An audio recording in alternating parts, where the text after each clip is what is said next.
So it's been what? You came on last year. July.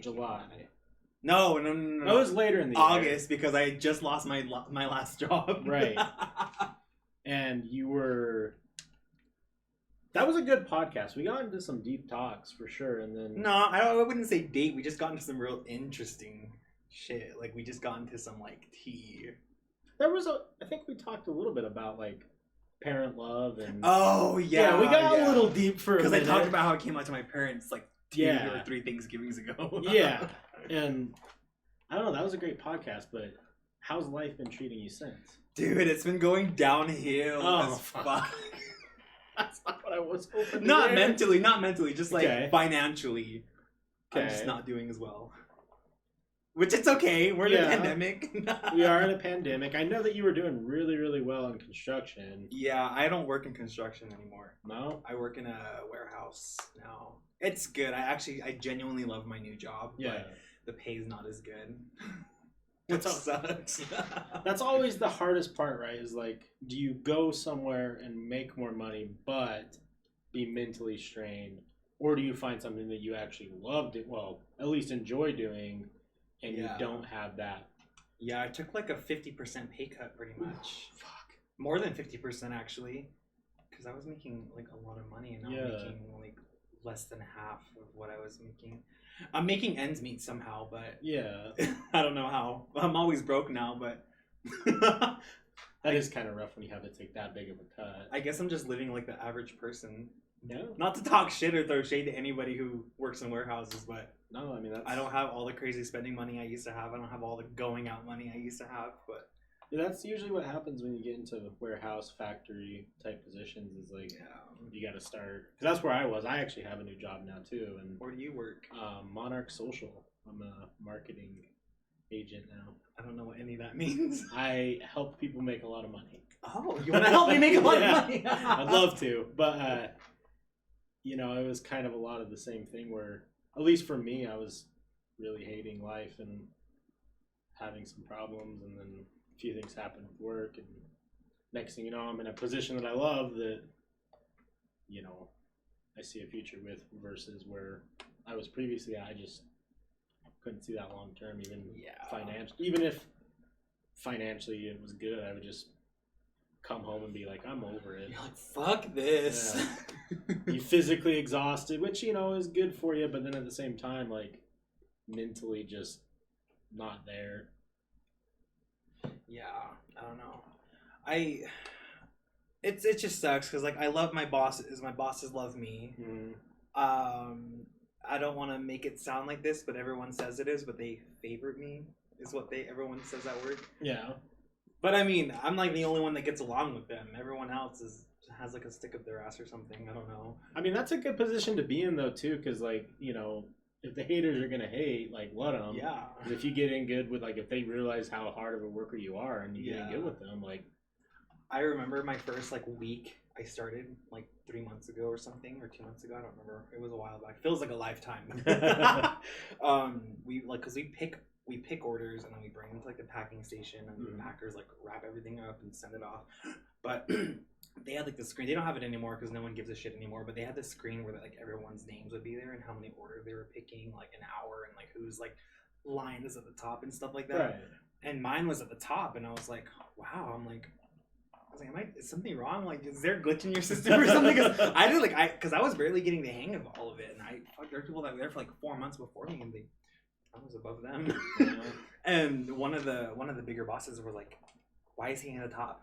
Why? And my boss was like, I don't know, maybe he's good. They're like, but he just started. They're like, I don't know. Well, I mean, that's the thing that is always interesting to me about like going to new jobs with people who have work ethic, because I know you do. Yeah. You know, I know that working in construction, like, you got to where you were because of work ethic. So like sometimes when you go to these different verticals of work, you kind of realize like, oh, maybe there aren't any like really hard workers. Not saying there aren't at your job. No, yeah, like, I know exactly what you mean though.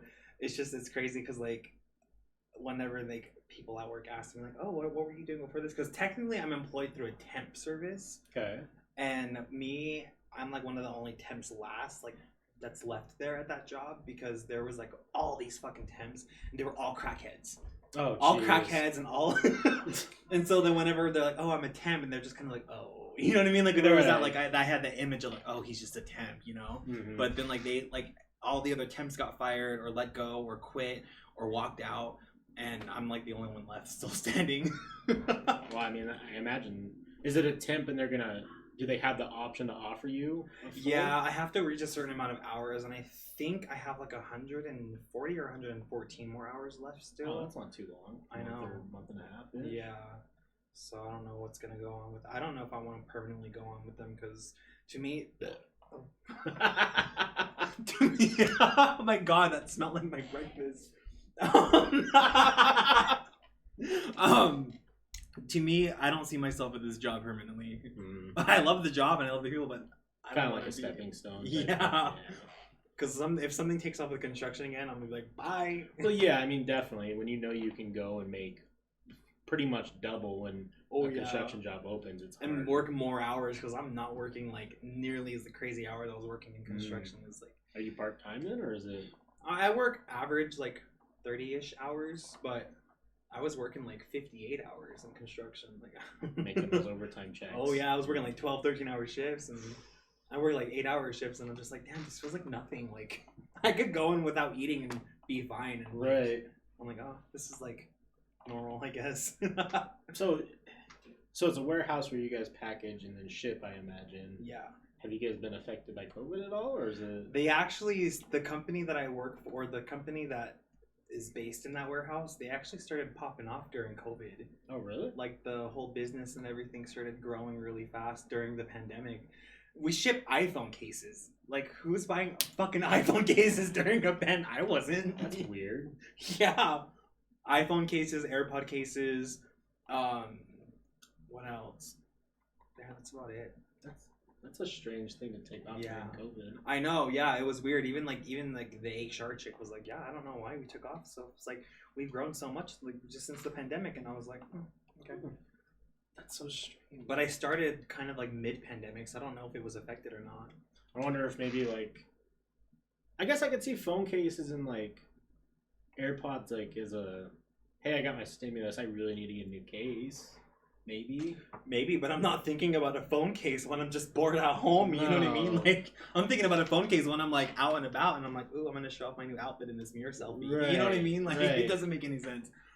Yeah, that is strange. Good for them though. I mean, at least some people are doing good during COVID. I mean, I know that now with my new job, I see a lot of like that's all I do is work with businesses, and I see a lot that have really been. It's kind of sad some days to see people who are like right on the bridge of losing. You know how many times I've almost lost my car during the pandemic? I bet. It's fucking... Yeah. Wait, also, sidetrack. I forgot to post the Snapchat. Is this the right URL? Yeah. Is that the right URL? I'm going to start calling it that from now on. Hey, what's your URL? No, yeah, fucking... I almost lost my car in November. From a missed payment, or no? So I had to reschedule my payments, and and I thought everything was gonna work out. It was like, okay, I should work this many hours this week, and then everything should be fine. I'll have the money for the car by that time. But then something got fucked up because I had a second job at the time, and I didn't work at all that week at the second job, and that second job was under the table.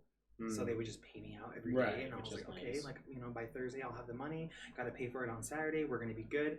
And then something just got fucked up, and I didn't work that whole week at my second under the table job, and so I like called the car company place, and I was like, I can't pay for the car. I'm sorry. Like, and they're like, well, you have to make the payment, and I was like, well, I know that, bitch. Well, right, like, no shit. And she's like, well, the payment has to be submitted by Saturday by 7, or we're gonna come get it. And I'm like, I was like, oh shit, okay. And then I tried to like pull this bullshit, like, oh, like because of COVID, I lost my job and blah blah blah. And they weren't really having it. They weren't. That's crazy. I would think they would at least been like, okay, well, like, maybe give you like a late fee or some shit. I didn't think they would straight up just be like, hey. I know. I'm after missing, and I've never at that time. I never ever rescheduled a payment. I've never missed a payment. I've always made my payments on time since September of 2019 when I got my car. And the one time I like really needed their help or have them work with me, they were just like, nah, fuck you. Is the Oh, what's up, Bieber? I feel like that a lot. I wonder so much why people come to work and don't work. Agree. People get scared and their phones would break, and they wouldn't be able to get them due to low productivity in the cell phone company, so they decided to protect. Oh, okay. Interesting. I didn't know that. I didn't know that either. I take care of my phone, so I couldn't Yeah, relate. my phone's never left my case. Yeah, I always have a case on my phone, and I've only ever broken one phone, and that was the iPhone 6, like a long time ago. I dropped it off a 40-foot structure at the refinery in West Bountiful. I was so scared. I got down to the bottom, and it was just face first, and I was like, I just know. And it was the day before the Rihanna concert, and I lifted up my phone, and all of it was shattered. The top corner was kind of coming out, and I was like, fuck. So were you not able to take any pics when you went? No, I went to the Apple store right after work, and I had to leave it there overnight because they didn't have enough time to fit me in that evening. So I left it there overnight. Didn't have a phone for that whole night, that whole day at work.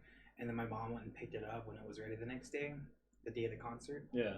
And then she dropped it off at work, and I was like, yes. That's good. My baby, I can't live without it. Maybe because they're having to help so much of those house payments being behind, and they're just not messing around with car payments. Maybe. Oh, fuck, I mean, maybe. But fuck, we're in a pandemic. Why do... Yeah, I mean, I still think that's one of those things where it's like, okay, if they were to come and get your car, like, they're not going to... Like, the odds of them selling it, like, by the next month would be so slim, so they're, like, missing out on money they could have made from you. Yeah, and I bet people's credits are fucked right now, too. Yeah. I mean, I think my credit's fucked. I got sent to collections because of my dental work last year. Oh, really? I only had, like, $115 left to pay on it, and, like, I don't know why they never pulled it from my account. They could have pulled it. I had the money for it, and then, like, 2 months later, I get a phone call, like, hey, this is something, whatever, for Smile Corporations to attempt to collect your debt. I was like, fuck, I got sent to collections. Like, this is gonna fuck me up so bad. So I haven't paid for it yet, but I'm like... When was that? December last year. So just like a month ago. Because I worked in collections for a little while. Oh, you did? Awful. So you were that bitch who was like, hey, I'm gonna call you every fucking day. I was, but for credit cards. Oh, okay. And you can't, I don't know if it's legal, you can't get sent to, like, the credit bureau. Yeah. Okay. Typically, though, they won't send you to the credit bureau until you're 60 days past due. Oh. So it might not affect your credit until you're 60 Until, like, 2 more months. Yeah. I don't know. My credit was so good when I got my car, and, I mean, it should still be good, but I don't know. I'm scared to check it. I don't want to check it. Yeah. I don't know. Credit's one of those weird things, too, where... I don't know. Our generation is really starting to realize how much bullshit it is. Yeah. Because, like, why should... Okay, if I made a dumb decision when I was 18, let's say I maxed out a card, let it go to collections or whatever, like, and now I'm 25, 26, like, why should that be why should that deter companies from wanting to work with me to, like, buy a home when I made, like, one dumb mistake? Yeah. Like, I know a lot of people who've been in that field where they're like, yeah, I was dumb, I bought a car, or like I was dumb, I maxed out a card and didn't pay on it. Yeah. And now they're trying to get a home and they're like, we don't want to work with you. Or it's like a crazy interest rate and it's like... Yeah, the interest on my car is, it's not super bad, but it's not to my liking. But it's not, like, I'm able to afford it still somehow. Yeah. But also, I went down from the 20,000s and now it's at like 17,000. Yeah. So I'm making progress and like it's going down noticeably within like such little time. So I'm like, maybe my interest isn't that bad. Because my old car, it was like I was paying on it for years and years and years, and it was just stuck in the 10,000s for so long, and I'm like, fuck. But anyways, that's. I mean, if you've already gone 3,000 down and you're had it since 2019, like a year and a half. Bad. Yeah. How long was your loan for? I don't know. Oh. I just had the car dealership deal with all like getting the bank to finance it, and I was like, okay, and I just like signed the papers and left it with the dealership. Fuck it. Yeah, but fuck, I forgot what I was gonna say. It was something really important. Credit, loans, car. banks, bar. Car. Oh, car. I don't know. I just think credit's fucking stupid. It is. I mean, like, I know that there should be like a way to like keep everyone responsible in some sort of way. Like, you don't want to, like, if I was running a bank, I wouldn't want to just give like money to anybody. Yeah, but like shit, like I don't think anything medical should impact it, and it does. Like, Yeah. if I go break my arm and I can't afford it right then, like That's kind of out of your control. yeah, like why should I not be able to then buy like a car or a home without Yeah. getting completely fucked? Oh, I remember what I was gonna say. So when I was getting my new car, I went to college and then I dropped out and then I didn't pay for the tuition for like 3 years and then it racked up to like almost $7,000, and that was on he saw that on my credit and he was like, "Ooh," he's like, "That college tuition?" He's like, "That Weber State tuition?" I was like, "Hold on." I'm like, "Listen up." I was like, college was a big mistake. I knew I shouldn't have done that shit, but I still did to make my parents proud.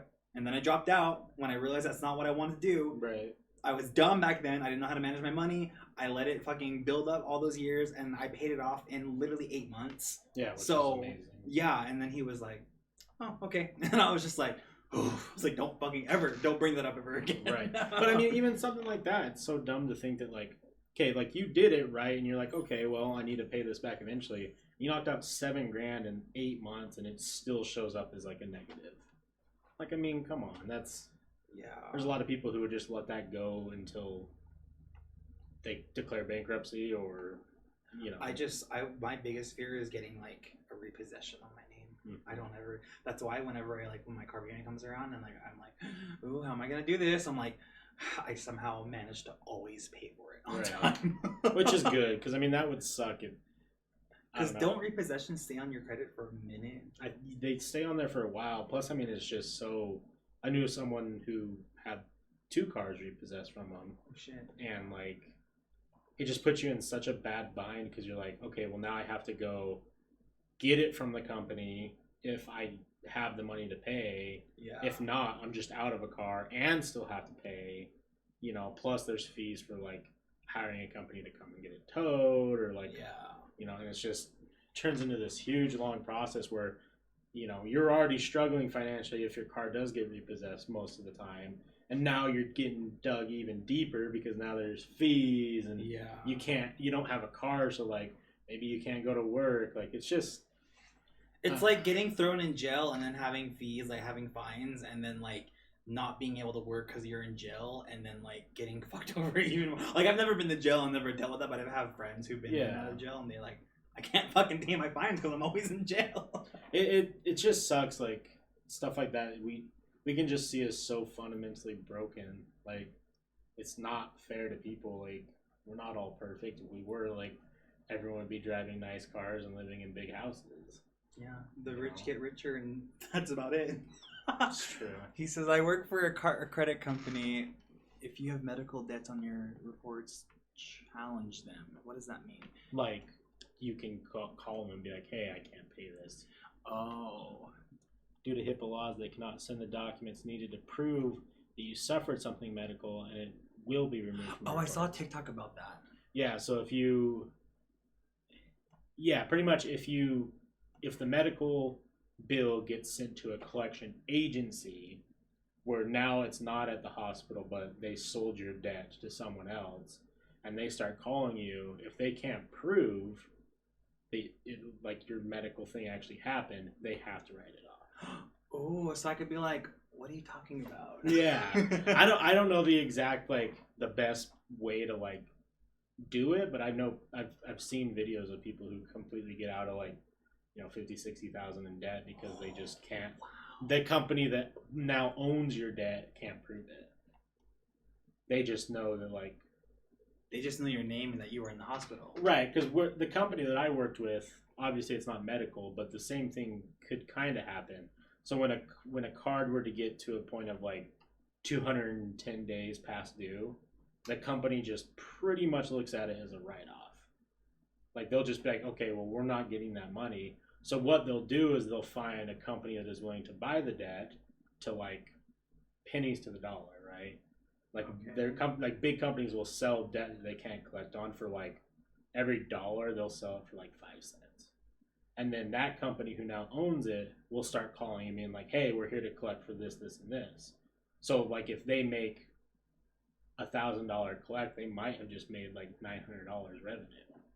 It's kind of like a weird. So it's like a chain reaction. Yeah, And hey, they'll give me that debt, and then like, oh, we're not getting shit. Well, here you go. Like, yeah.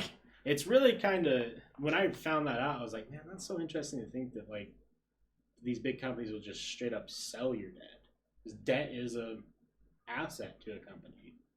Like if you owe a company money, to them that's an asset, and if they just don't feel like they're gonna make money off you, they'll just fucking straight up sell it to someone else, and they'll try to make money off of you. It's weird. still attached to your social, so you still owe that debt, but it can be taken off your reports, so you don't have to wait 7 years for it to be removed. Oh, so like give you a bump on your credit score. Whatever. Fuck credit. Fuck that conversation. Let's move on to something Yes. else. Yes. So let's. I'm getting a headache. You have tea. Dude. We talked about some teas. Oh, God. There's so much. Let's dig into it, because I mean, last time you were on, we didn't have a lot of tea to go over besides the dumb bitch that worked at your The bitch. Yeah, the bitch that worked at your old construction job. The HR. Yeah, hopefully she's not doing well. Oh, I hope she's not doing well. Dude, I stalked her. I found her Instagram when I was drunk one night, and I was like scrolling through like, fuck you, fuck you, fuck you. Well, I wasn't commenting that, but I was just like, Yeah. ooh, Oh, that'd be fire. my teeth were clenching every post I scrolled past. You just send the emoji of the flipping off on one of her posts. I just log into my Finsta and I'm just like, girl, fucking you, piece of shit. So what kind of tea's been happening? Dick tea. Dick tea? Let's hear it. Nothing better than dick tea. All right, so there's this situation that happened last year. And you know this person, so I'm not going to say his name. Well, I'm not going to say his name on live to begin with. Cause how much do I know him? Like, we all went to high school together, kind of know him. Okay. Like, he was in your grade, kind of know him. Okay. I don't think he was really affiliated with your friend groups, but you know him. Okay. Anyways, so I've known this person since obviously fucking high school. Yeah. And nothing happened. Something was supposed to happen, but nothing ended up happening. And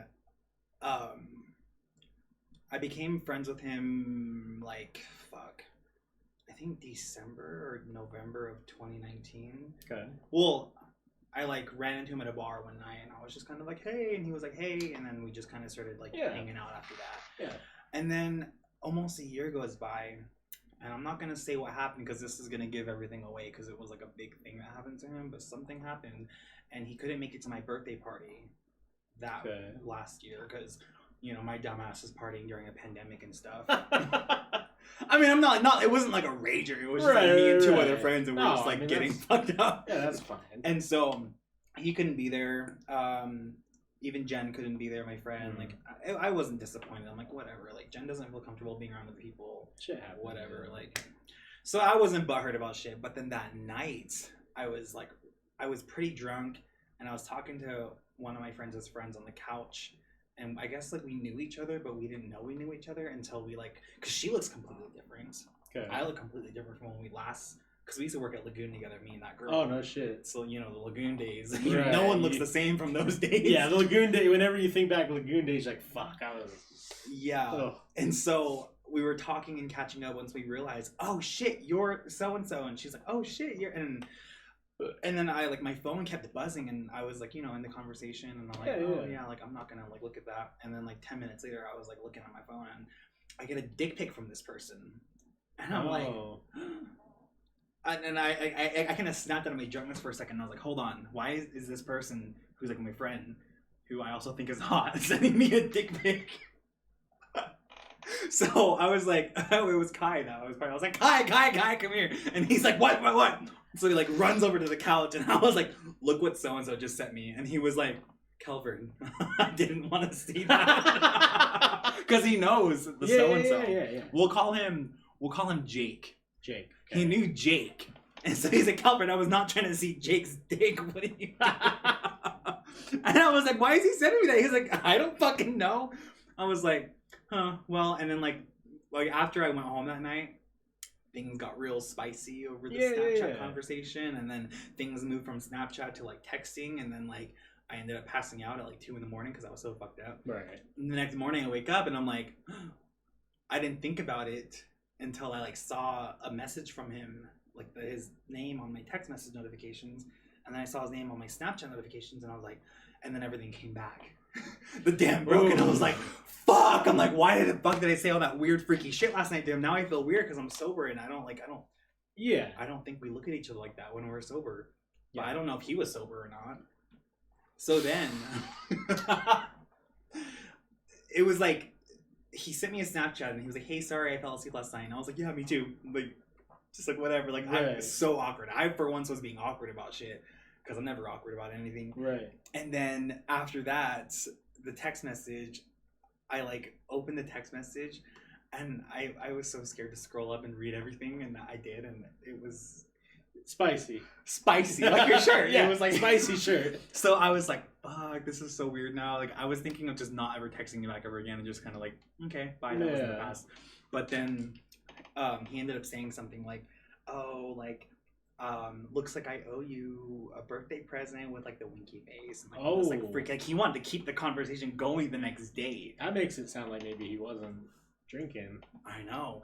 So then I was like, fuck, like I'm not good at sexting when I'm sober, and I'm not good at all that dirty talk when I'm sober. So now I'm just awkwardly thinking of shit to say, like, right, out of my ass and stuff. And then it just went like that, and then like it continued on for a week, and then like we kept talking about things, so then we couldn't really hang out yet, and then we just kind of like dropped the dirty talking, and then we were like friends again. But then he would like still send me dick pics all the time.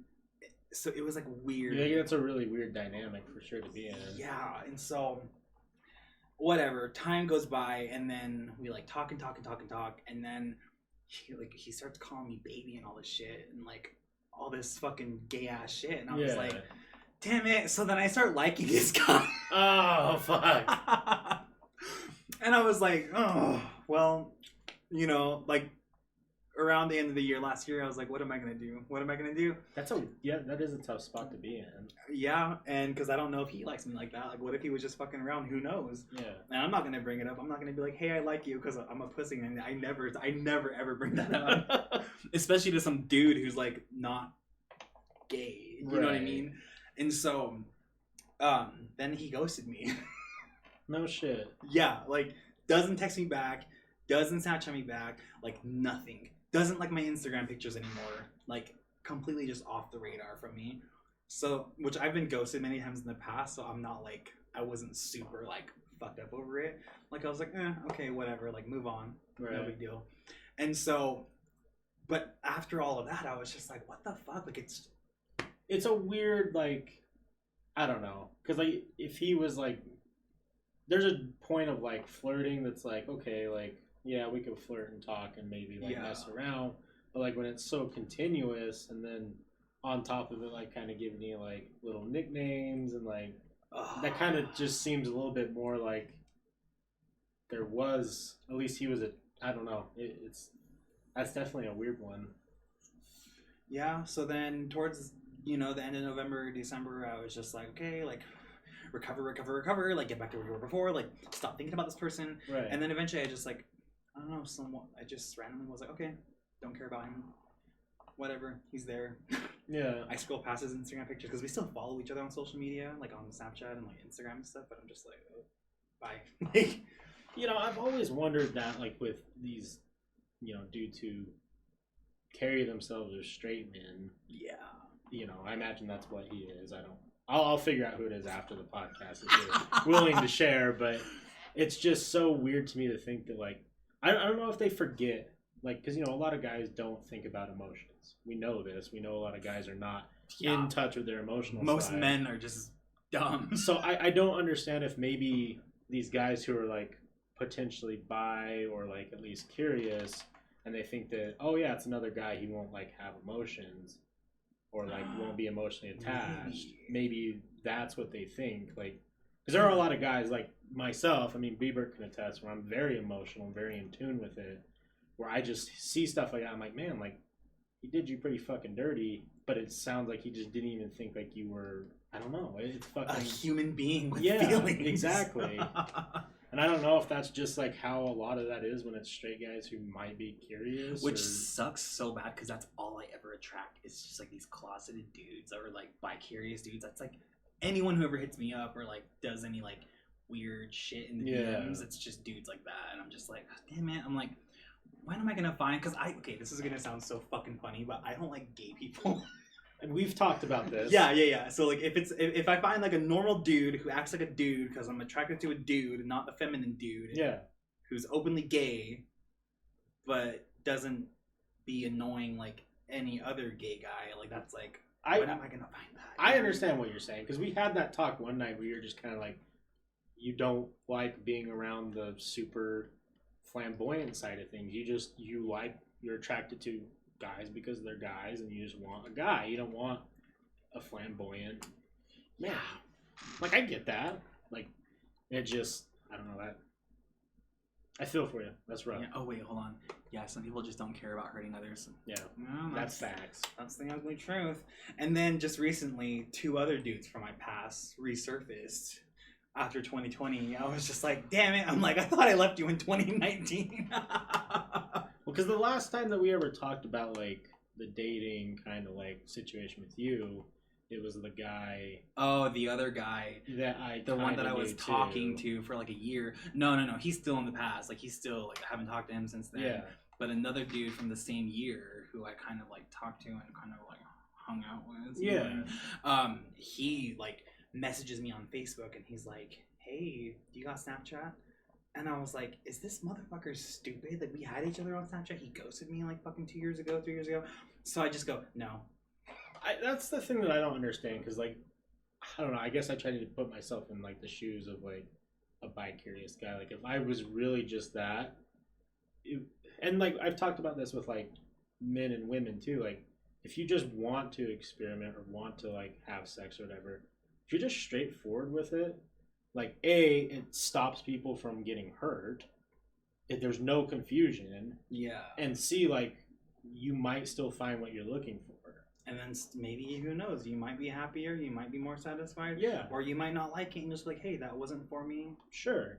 But it's the whole, hey, let's play this game of like, we're flirting, kind of like, and maybe I'm seeing gonna call more. you pet names and, you're going to catch feelings for me and then I'm going to jump ship. Because that, to me, in my eyes, that's malicious. And I don't know if that's like just guys not realizing they're doing that and they just think that it's fine.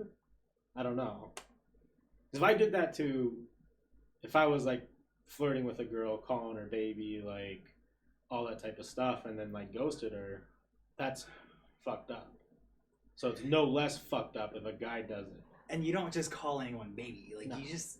I'm not going to call some random person baby. I'm not going to call someone I don't have feelings for baby. Like, no, what the fuck? Like, not.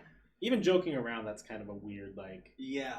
A weird joke. Like, me and Jen call each other baby, but it's like, she's my best friend. We're like, oh, what's up, baby? Or, oh, hey, baby girl, what's up? It's not like, oh, hey, baby, like, what's up? Yeah. You know what I mean? Like, I don't know. But then I told the other guy, you better not flirt with girls, LOL. No, absolutely not.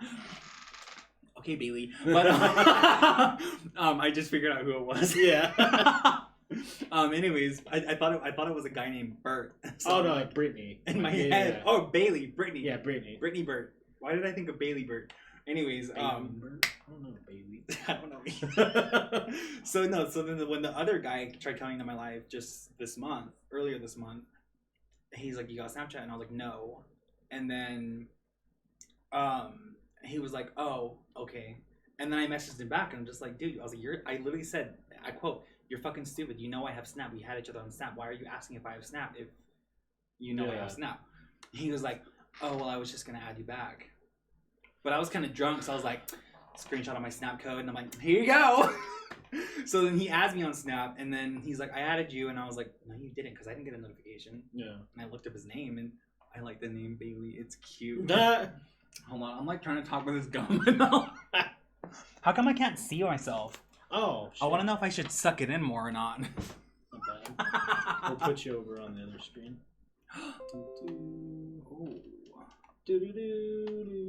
Oh, there we go. Yeah. What's your favorite color? We'll throw some backlight on too. Oh shit! You can do that. Oh, it's just the floor lamp. Don't look right at it. Oh, look right. What color do you like? Red. You know the new TikToks with like the red silhouette. Yeah. I don't have a body for that, but we're gonna go with that. Ooh, do you want to know some shady shit about that though that I found out? Okay, and I haven't done this because I'm not a fucking creeper, but I saw some girls saying like, girls, you need to be smart. So I guess the girls who are doing it completely nude and actually like doing the silhouette, guys are screen capturing it and then brightening the photo, fixing the contrast, and you can completely see it. And I'm like, uh-oh, that's gonna expose a lot of these big TikTok girls. Oh I was shit! like, fuck, that's bad. Because it happened to one girl already that's like really, I don't remember her name, but she's like, 500,000+ followers. And the guy's all like, he did like a duet, and he's like, hey, just so you know. And then like he was like, showed how you change the contrast on it. Oh. And I was like, oh fuck, that's gonna. You know what's funny is I'm really good at editing photos, and I'm very knowledgeable with like contrast and the hues and the tones and everything. I never ever would have thought of that. I wouldn't have either. I've seen them on TikTok, and I'm like, oh, this is kind of a spicy, cool like thirst trap trend that isn't actually. I like some of them. I'm like, okay, this is good. This is better than others, but Calford just got scared a little. Sorry, my mom. Oh, you're good. I'll ignore anyone else with my mom right now. I'm just like, ooh, sorry. No, you're good. Anyways. Got to make sure the moms are taken care of. I only love my dad and my mama. I'm sorry. It's Anyways. True. It's true. No, but then, sorry, I'm like getting sidetracked with the whole dick situation. So we started talking on Snapchat. I was drunk, and it was like a Friday night or Saturday night, whatever, and I was just at home, just chilling on my bed, and like drinking some fucking liquor and talking to my friends, and like the whole fucking spicy conversation thing started up again, and I was just like, damn, and like I hooked up with him, February of 19, okay, and like it was good, it was I was all here for it, but then I think. So I didn't like him like that. I didn't have feelings for him. It was just kind of like, okay, like, you know what?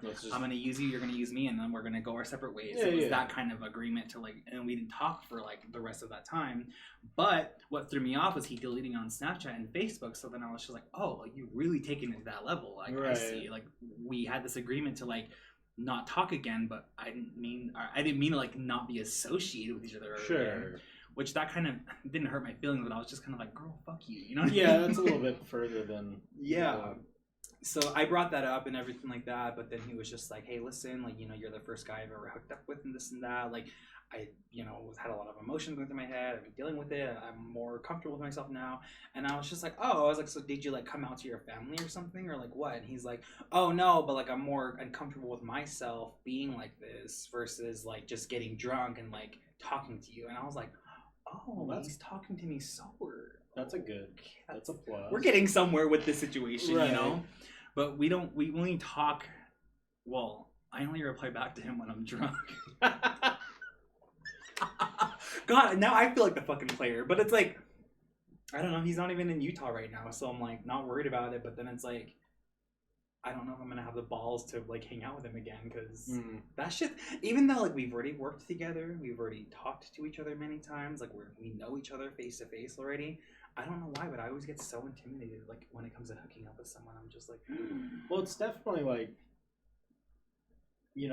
at least from my perspective, like with hookups that I had in the past, like ones that I don't regret and the ones that I do regret, like it's still like regardless of what the terms are, it's still like an important situation. Yeah.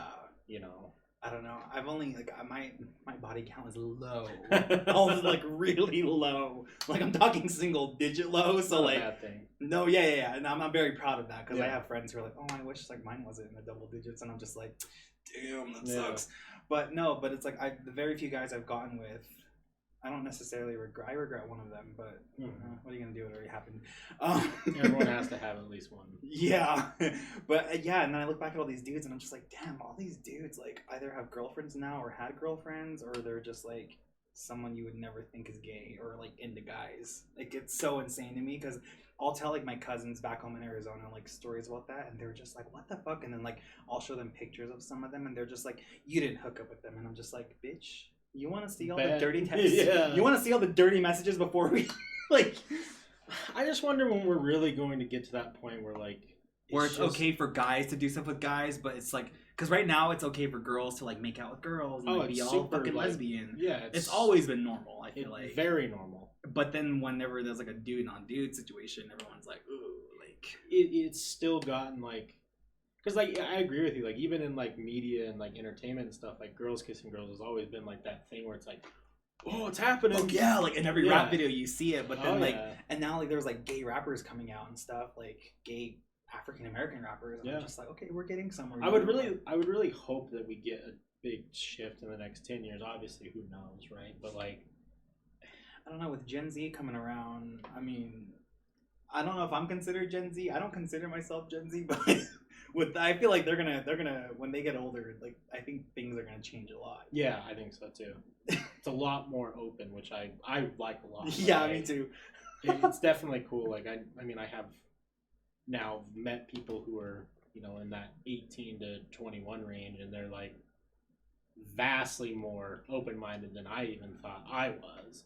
And I'm like, my sister. yeah. Oh God. But yeah, that's about. Oh yeah, and then there's another guy, same situation from high school. I haven't talked to him in 4 fucking years, and he's over here fucking sliding in my DMs and shit randomly. And I'm just like, fuck. I was like, there better not be a lot of those motherfuckers this year because I don't have time for those. Like, I had literally don't have time for them to where I told this dude the other night, even though I would be down to get with him and stuff. Sure.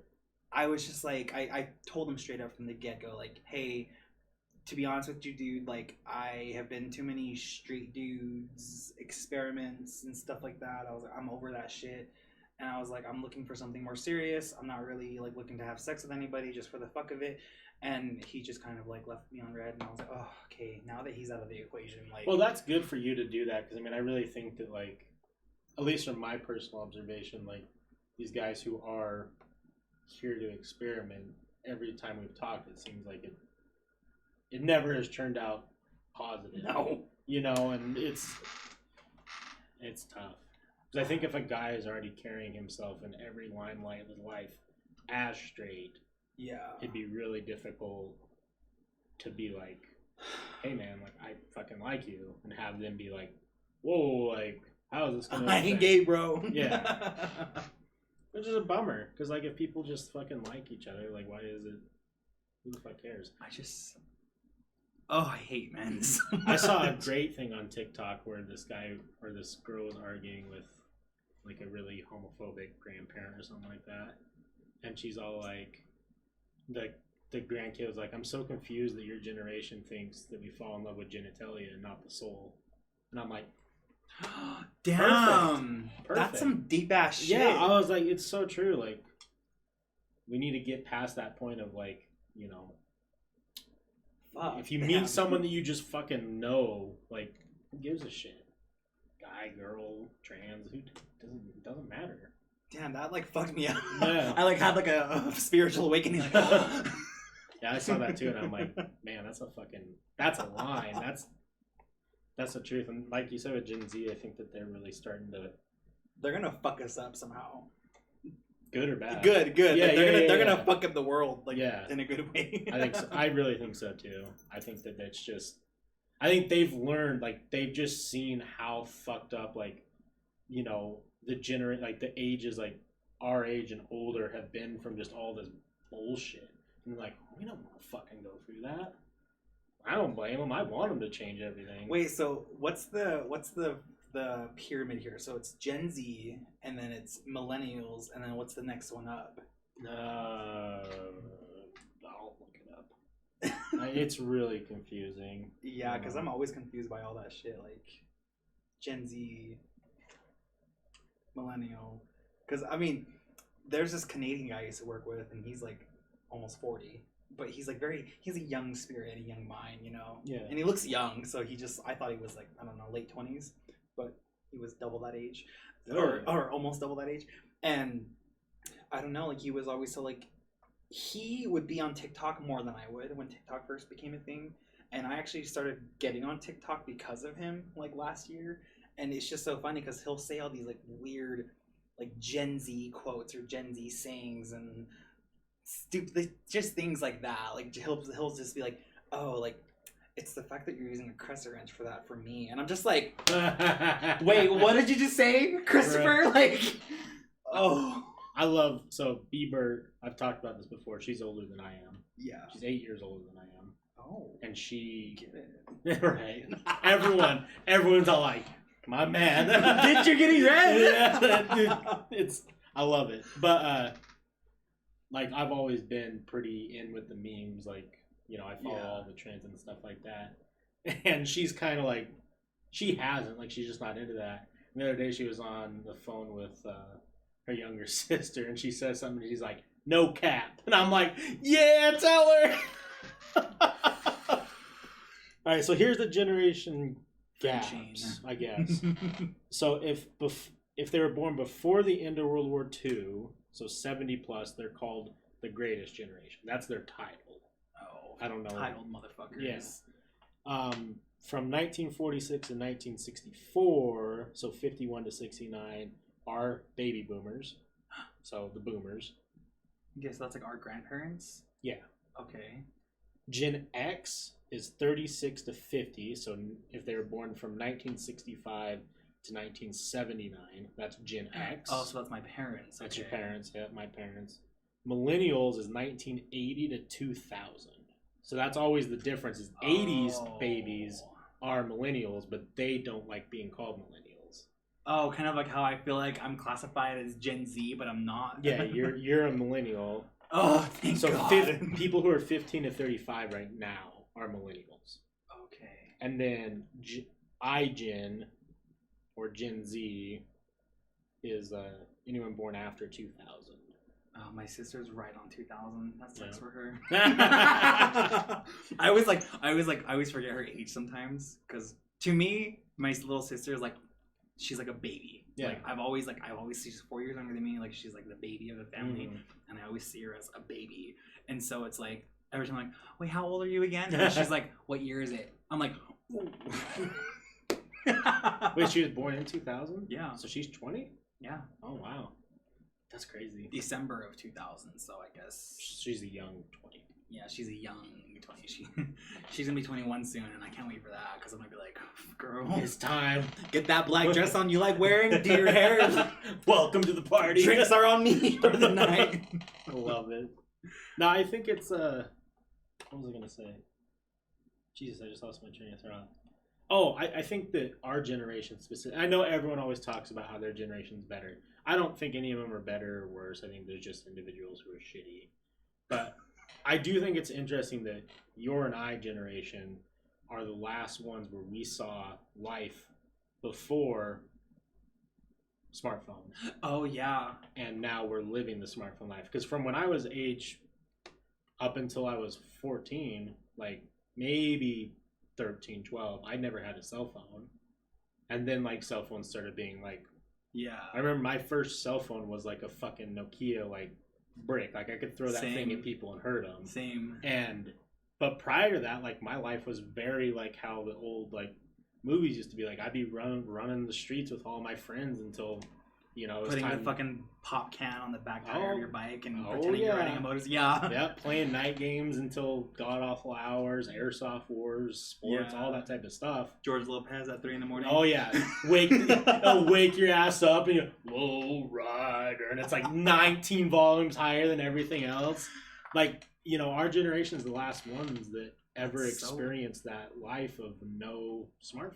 I didn't think about it like that. That's crazy. Yeah. Because my first smartphone, my first phone was that Nokia one that you were talking about, and then I think I had like the Motorola Razr when they were getting popular. I had a green one, and then that one broke or something, and then I had a dark blue one.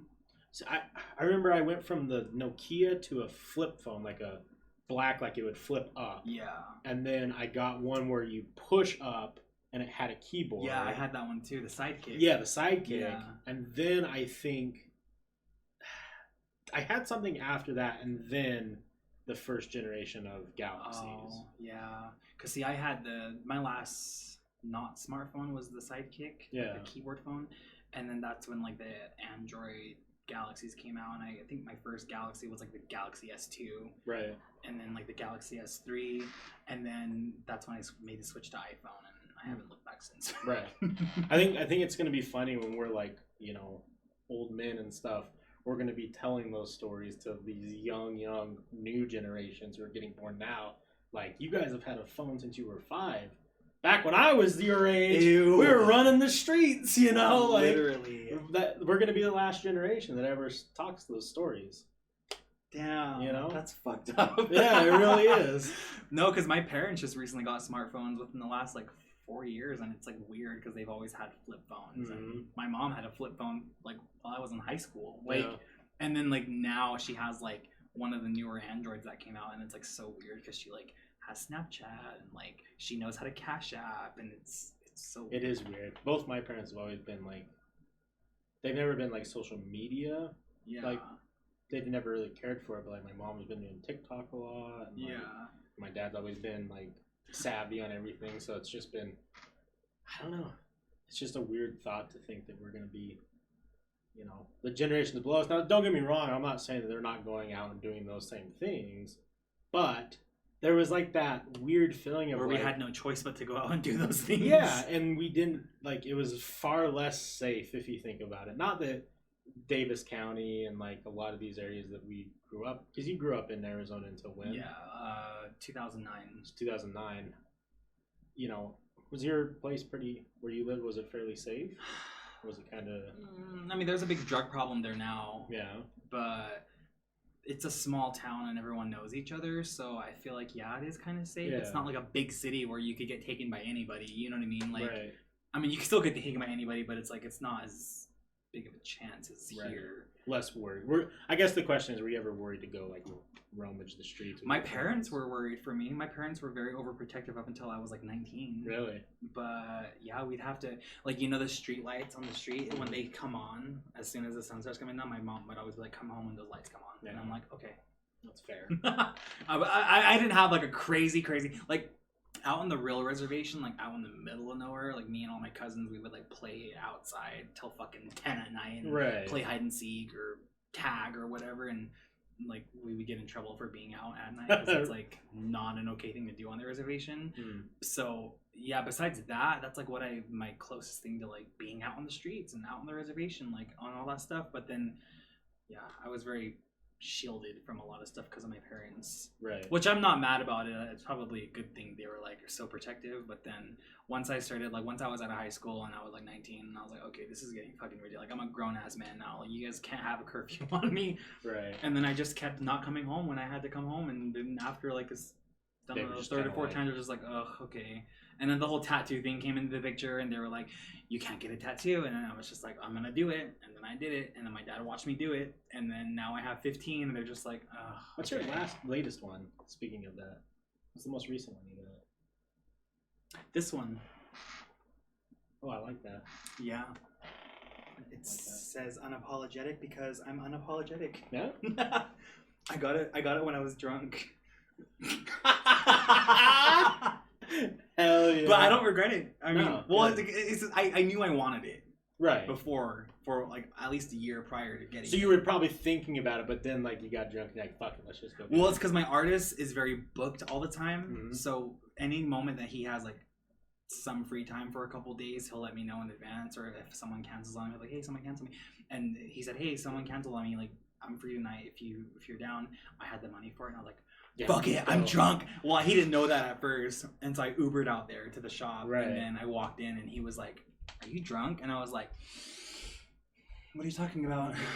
Who's drunk? No, literally. But then after he's like, I'm not gonna do it if you're drunk. I was like, hey, Seuss, you've heard me talk about this tattoo for the last year. Like, just do it. And he was like, all right, let's do it. And I was like, okay. And then we did it, and then the next day, I wasn't like trashed off my ass though. Like, I was noticeably drunk, but like I wasn't like, like not slurring my words all over the place.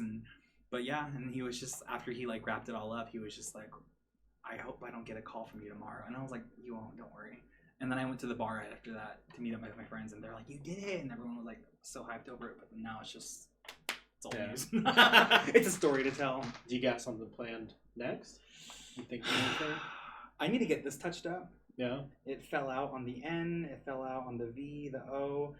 I think just because it's a hand tattoo, it just did that. I remember this one did that, and I never went and got it touched up. Who knows? It kind of looks cool, like kind of faded in some spots, especially with the font. So maybe I will, maybe I won't. We'll see. But the next plan, it's not for sure set in stone, but I want a face tattoo. What do you think? Do you have any thoughts? I know exactly what I want. I want an ankh. You know what that is? Yeah. I want one of those. I don't want a super crazy, because I've seen some crazy on-face tattoos, and they're like really big, like by their eye. I want it really little and skinny and small, just right by my ear. Okay. Just something that can, not saying that I would have to cover it up, but if I had to cover it up with makeup, it would wouldn't just, be. Yeah. But I don't know, my mom, she's on that like page of like, you can get tattoos on your neck, your hands, I don't care, but don't touch your face with that shit.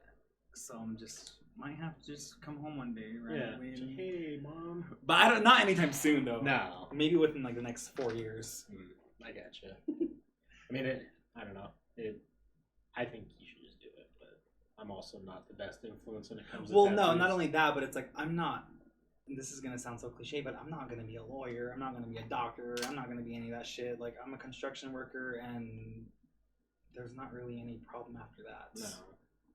Well, and I think kind of talking about the Gen Z thing too, I think all those like old things where like a lawyer has to look a certain way or like an oh yeah, that's all fading. Yeah, that's all going away. Because they used to, in the military, they used to make it so you couldn't have it like from your elbows down, but now it's from your cuff up. Yep.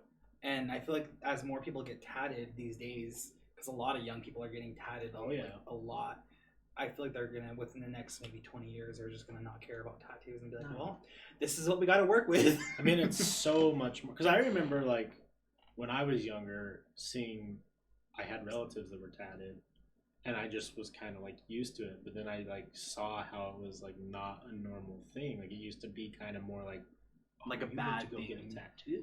Yeah. And now it's like just like the last week when I did a podcast, they're like, you still don't have tattoos? I'm like, I know, I'm waiting for something specific. Yeah. Wesley. I know.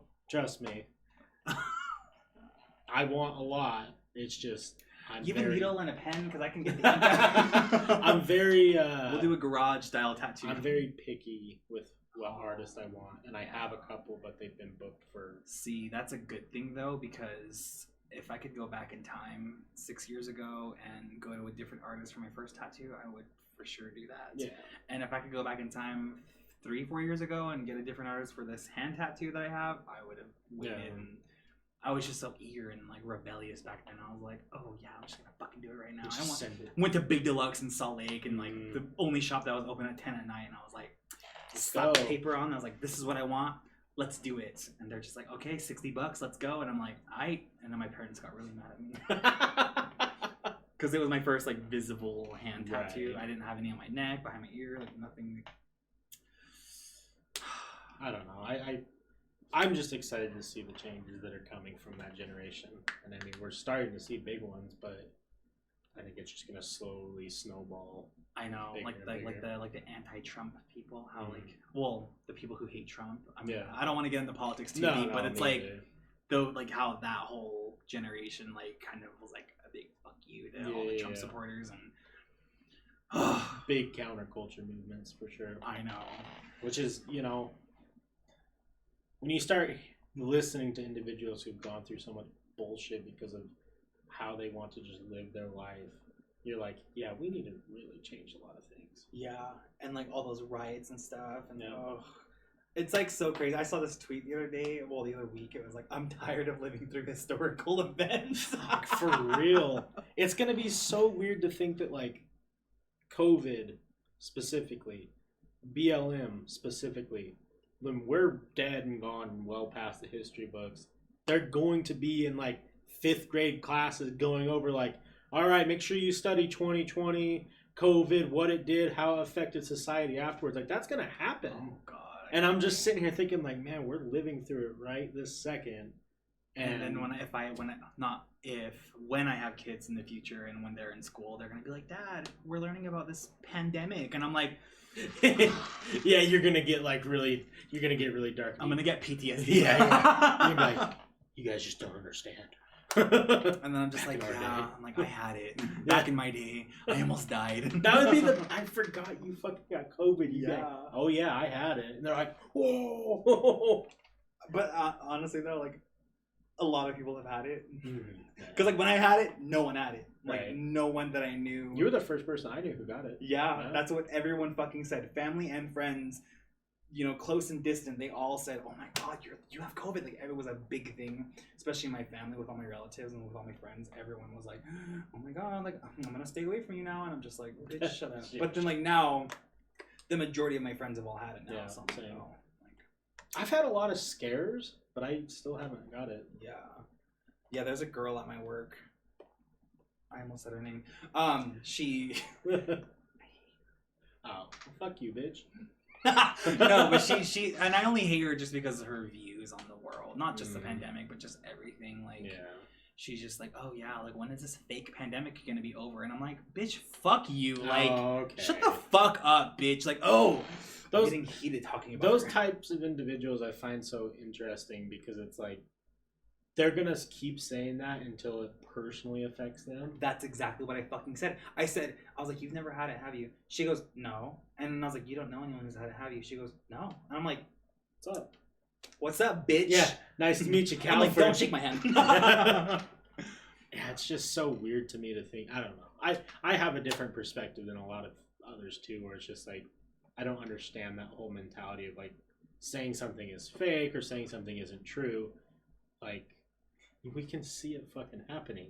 Yeah, there's like deaths, like people are dying. I know, like fuck. Like, how can we pretend that it's not real? Like, I've lost so many like distant family because of it, and I don't know. Like, I've lost uncles to it. I've lost, like, my dad has lost his aunts and uncles to it, and it's so fucking sad. I'm just glad, like, well, my grandfather died before the pandemic, my mom's dad, but I'm just glad like my other grandparents were like still alive. Right. What's the perception of it on the reservation with like family members and friends? Like, are they like, what did they look at COVID? Like, how did they look at it? You didn't, dude. The reservation, the Navajo Nation had the worst cases in all of America. Really? Yeah. Like, the reason why the pandemic was so bad was because the Navajo Nation got affected, and that's what was causing numbers, like all those big crazy numbers. It was mostly the Navajo Nation that was getting, because even though the Navajo Nation is very spread out, it's also the biggest Native American nation in America. Right. And it was spreading so fast, rapidly down there. They thought they were all safe because they're on the reservation and they're not in the city. But since they thought that, they weren't wearing masks at the time, and it was spreading like wildfire down there. There were so many deaths, and there was a point in time where my aunt was telling me, she works in the medical field on the reservation, and she was telling me that there was like no hospital beds at all. So they had to like take people to like Flagstaff and Phoenix and stuff just to get them held. It was that bad. Like, they were out of everything. They were out of masks. They were like wanting donations, like if people were making masks and stuff, like all this crazy shit. Wow. They were hit really bad, and there was so many deaths on the reservation. Have they been able to, like, I know no one's fully recovered, but are they kind of getting stable? They're doing way better now, but it's just, I couldn't believe that because my mom was telling me, I remember before the pandemic took off last year, she was like, okay, well, when it gets here, like when it spreads here, we're going back to the reservation. And then like the reservation was like the first place where it like got crazy. Yeah. We're just like, ooh, we can't go there now. Mom, psych. I'm like, oh, I can unpack these bags now and no one is safe. I know, I was sitting here thinking about it like one night. I was up late and I was like, it's so weird when we sit here and think. It's like you can now, like, I've had days where I get involved in like, I don't know, working on something or watching a show or whatever, and like I fully forget. Yeah. Like I'm just like, oh yeah, like life's life. And then like I'll go somewhere, I'm like, oh fuck, like we're still living in a pandemic. Like a full blown like movie style pandemic where, I am legend. Yeah, where like people are afraid of other human beings because like they don't know if they're sick. Yeah. And it's crazy because like when I live my everyday life, which has changed so much since the pandemic, I'm so used to it now. And like, you know, I have like a pack of masks in my car, and you know, I go into the grocery store and I'm just like, oh, okay, whatever, like mask up and then go and get ready and come back. But it's like, what I notice is different though. I don't go out as much as I used to. Same. Like bars wise, and like I only hang out with like 2 people outside of work, and you know, like, well, I'm hanging out with you now, but like, I hang out with my friend who has had COVID and she has a kid, so she's very careful about being safe. And then I hang out with Jen, who is like scared of COVID. And so I'm just like, okay, well, I'm going to hang out with these 2 people only, and that's who you're only going to see me with. I'm curious, like, when we get done with, like, if we get done with COVID or we all have to get vaccinated or whatever that looks like, I'm really curious what kind of social dynamic is going to happen after that. Like, if people are just going to be like, if like we'll get back to that like big like Concerts groups at and bars and raves concerts, or if it's going to stay like a weird like. I don't want to say we're kind of becoming antisocial a little bit, like, and people are very much more like reserved when they talk to individuals. I've noticed, like, even like going to the store, like, because I've always been that guy. Like, if I go somewhere and if I see someone or like talking to the cashier, I'm like, oh, how you doing? How's your day? Like, just trying to like be friendly, and people are just so much more reserved and like. Even the liquor store, I notice when I go to the liquor store, they're always like asking me how my day was, how my weekend was, you know, how was work. But now it's just like, can I have your ID? Yeah. And I'm like, I wonder if we're gonna get like a weird like side effect of COVID, like these people who are really stressed and scared of it, like maybe it's gonna cause like mental disease or PTSD or something like that. Like maybe like in a couple of years where we're a stable country again, they're gonna be like, yeah, we're also now seeing spikes of all these, anxiety and PTSD and depression and like all these things because individuals just don't know how to get back to where they were. That's true. I don't know. I'm so social though. I feel like it's gonna be easy for me. Yeah, I feel the same way. Like I have only stopped the podcast like maybe like 5 or 6 weeks in total since COVID. Yeah. And like I just love socializing that, and I have no problem. I don't like going to like stores and stuff because it's not fun. Yeah. But I don't feel antisocial. I don't know. I feel like when COVID's over, which God knows when that's going to be, I just think that the new normal, I don't think we're going to have it. Like think about the last pandemic we had. What was it? SARS? SARS, yeah. Like, I don't know when the fuck that was, but was life normal after that for a while, or? I don't know. That's kind of what I wonder, if we just, because if we went back to normal again, then I feel like we can get back to normal again. But I feel like this pandemic is like one of the craziest ones we've had. Mm-hmm. I don't know. At least the most affected people, for sure. Yeah. I think that, I don't know, I think there's going to be some positives that come from it as far as like how we interact. Like I think that masks should stay a cultural thing that we just keep as America. Meaning, like, if I even have like a cold or a flu, just put a mask on if you're going somewhere. Because, like, now granted, the cold and the flu aren't as bad as COVID, but like, we're so used to wearing masks now. I would hope people just kind of like, oh, I'm not feeling great, I'm just gonna wear a mask because I don't want to get others sick. Yeah. Or if I look ugly or something that day, and they're just like, well, you know what? Put on a mask, throw on a baseball cap, and we're good. I really feel like some of these companies waited too long to start getting in the mask game. Because, like, I was waiting for Gucci to step up and start producing some masks and, like, some of these designer brands. Because I feel like it just makes sense. You know what's funny is my mom bought me a knockoff Gucci mask for Christmas. Love it. But I'm not embarrassed about it, but I'm too scared to wear it out and like try to go stunt because it was like, that's fake, huh? And I'll just be like, yeah. But it was a gift, you know what I mean? Like, yeah, still nice gesture. Yeah, like, sure. It has like the 2 reverse G's on it, and it's gold, and it has like, it's cute. I like the mask, but I'm just too afraid to wear it out and try to like not say it's real, but I don't want people to call me out. Yeah, someone's gonna be like, that's not the right stitching. You're like, yeah, I don't know, don't worry about it. Yeah. And like I've seen people hand make like face mask with like real Louis Vuitton leather, the monogram, and like with like the outline, and I was just like, damn. But then they sell it for a crazy price, and I'm like, oh, never mind. I know. I saw one that I really liked. That was it's a company that makes specifically only leather products from Italy. God, why can I not think of it? Anyways, they made like a mask line. And it was like a light brown leather mask, like really thin leather with red stitching. And it looked, and I was like, fuck, I want to get it. And then I looked it up and I'm like, I'm not spending $100 on a mask. Yeah. There's no way. Fuck that. There's no way. It's not that cool. If I had the money for it, I don't think I could get myself. Because I'm so smart with my money now. After like not making so much money, I'm so smart with my money. Good. Yeah. I keep my eye on where my money is going now versus like getting paid, having a comma in my account every week on payday versus like, okay, I have this much money, I need to put $60 towards gas this week. Like, but I think if I ever become rich after this, like, when you become rich. When? Ooh, okay, I see. No. So like when I become rich, I always think about it now, like, and I don't say it just because I'm broke now, but it's like, I don't think I would get myself to buy the crazy expensive clothes I used to wear a long time ago. I mean, I'm gonna like treat myself here and there, of course, but like, you have to. but even with cars, like, I don't think I could get myself to buy $100,000 car. My biggest, what hit me the most is because I collect a lot of different things. Yeah. I used to spend good chunks of money on those things. Like, I really love watches. I have watches like $1,000 watches to like $100 watches, and you know, I've always been into that. But then like I can't remember who I was watching, but they were like explaining money, and they're like, when you start realizing when you buy that whatever it is, I can't remember what example he used. You know, he always went to like fast food. He's like, okay, let's say you go spend $15 at fast food. If you make $15 an hour, that's an hour of your life that you just spent. I know. And I'm like, fuck. So then I started looking at the stuff that I collect.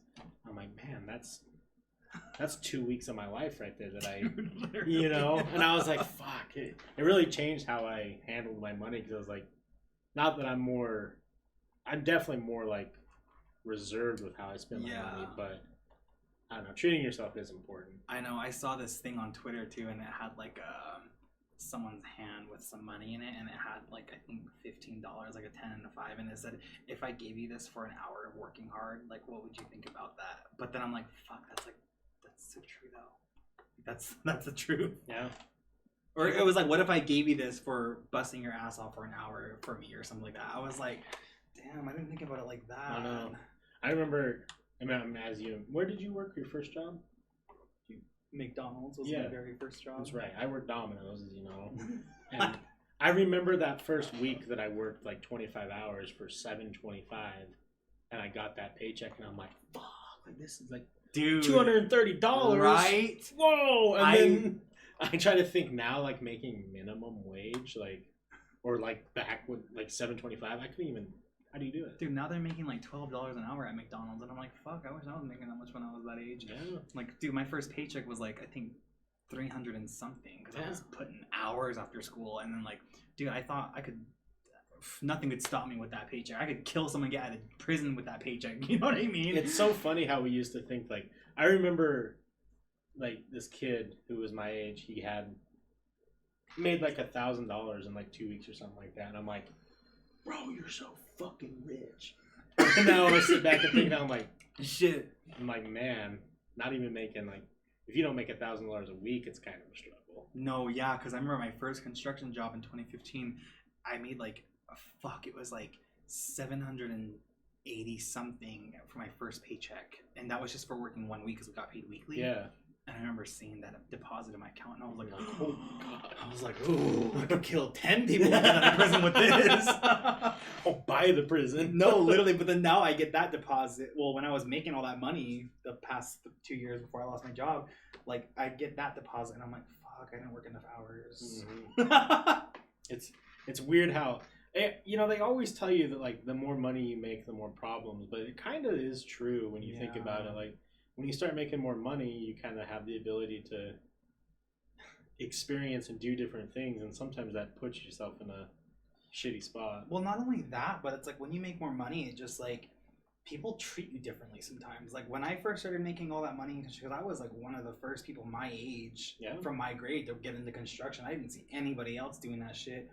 Like, and there were like friends I've had, and I think I've told the story before in the past, but I had this like one friend who like distance himself from me, and then like would always talk shit about me to like my friends that he would see at gas stations. We have and I was just like, ew. But it was because I was making all that money and buying myself all those nice things, and he didn't like that, even though like his grandparents he lived with buy some more expensive stuff than I had. Like, we talked about this too. That mindset has to be so toxic for the individual. Yeah.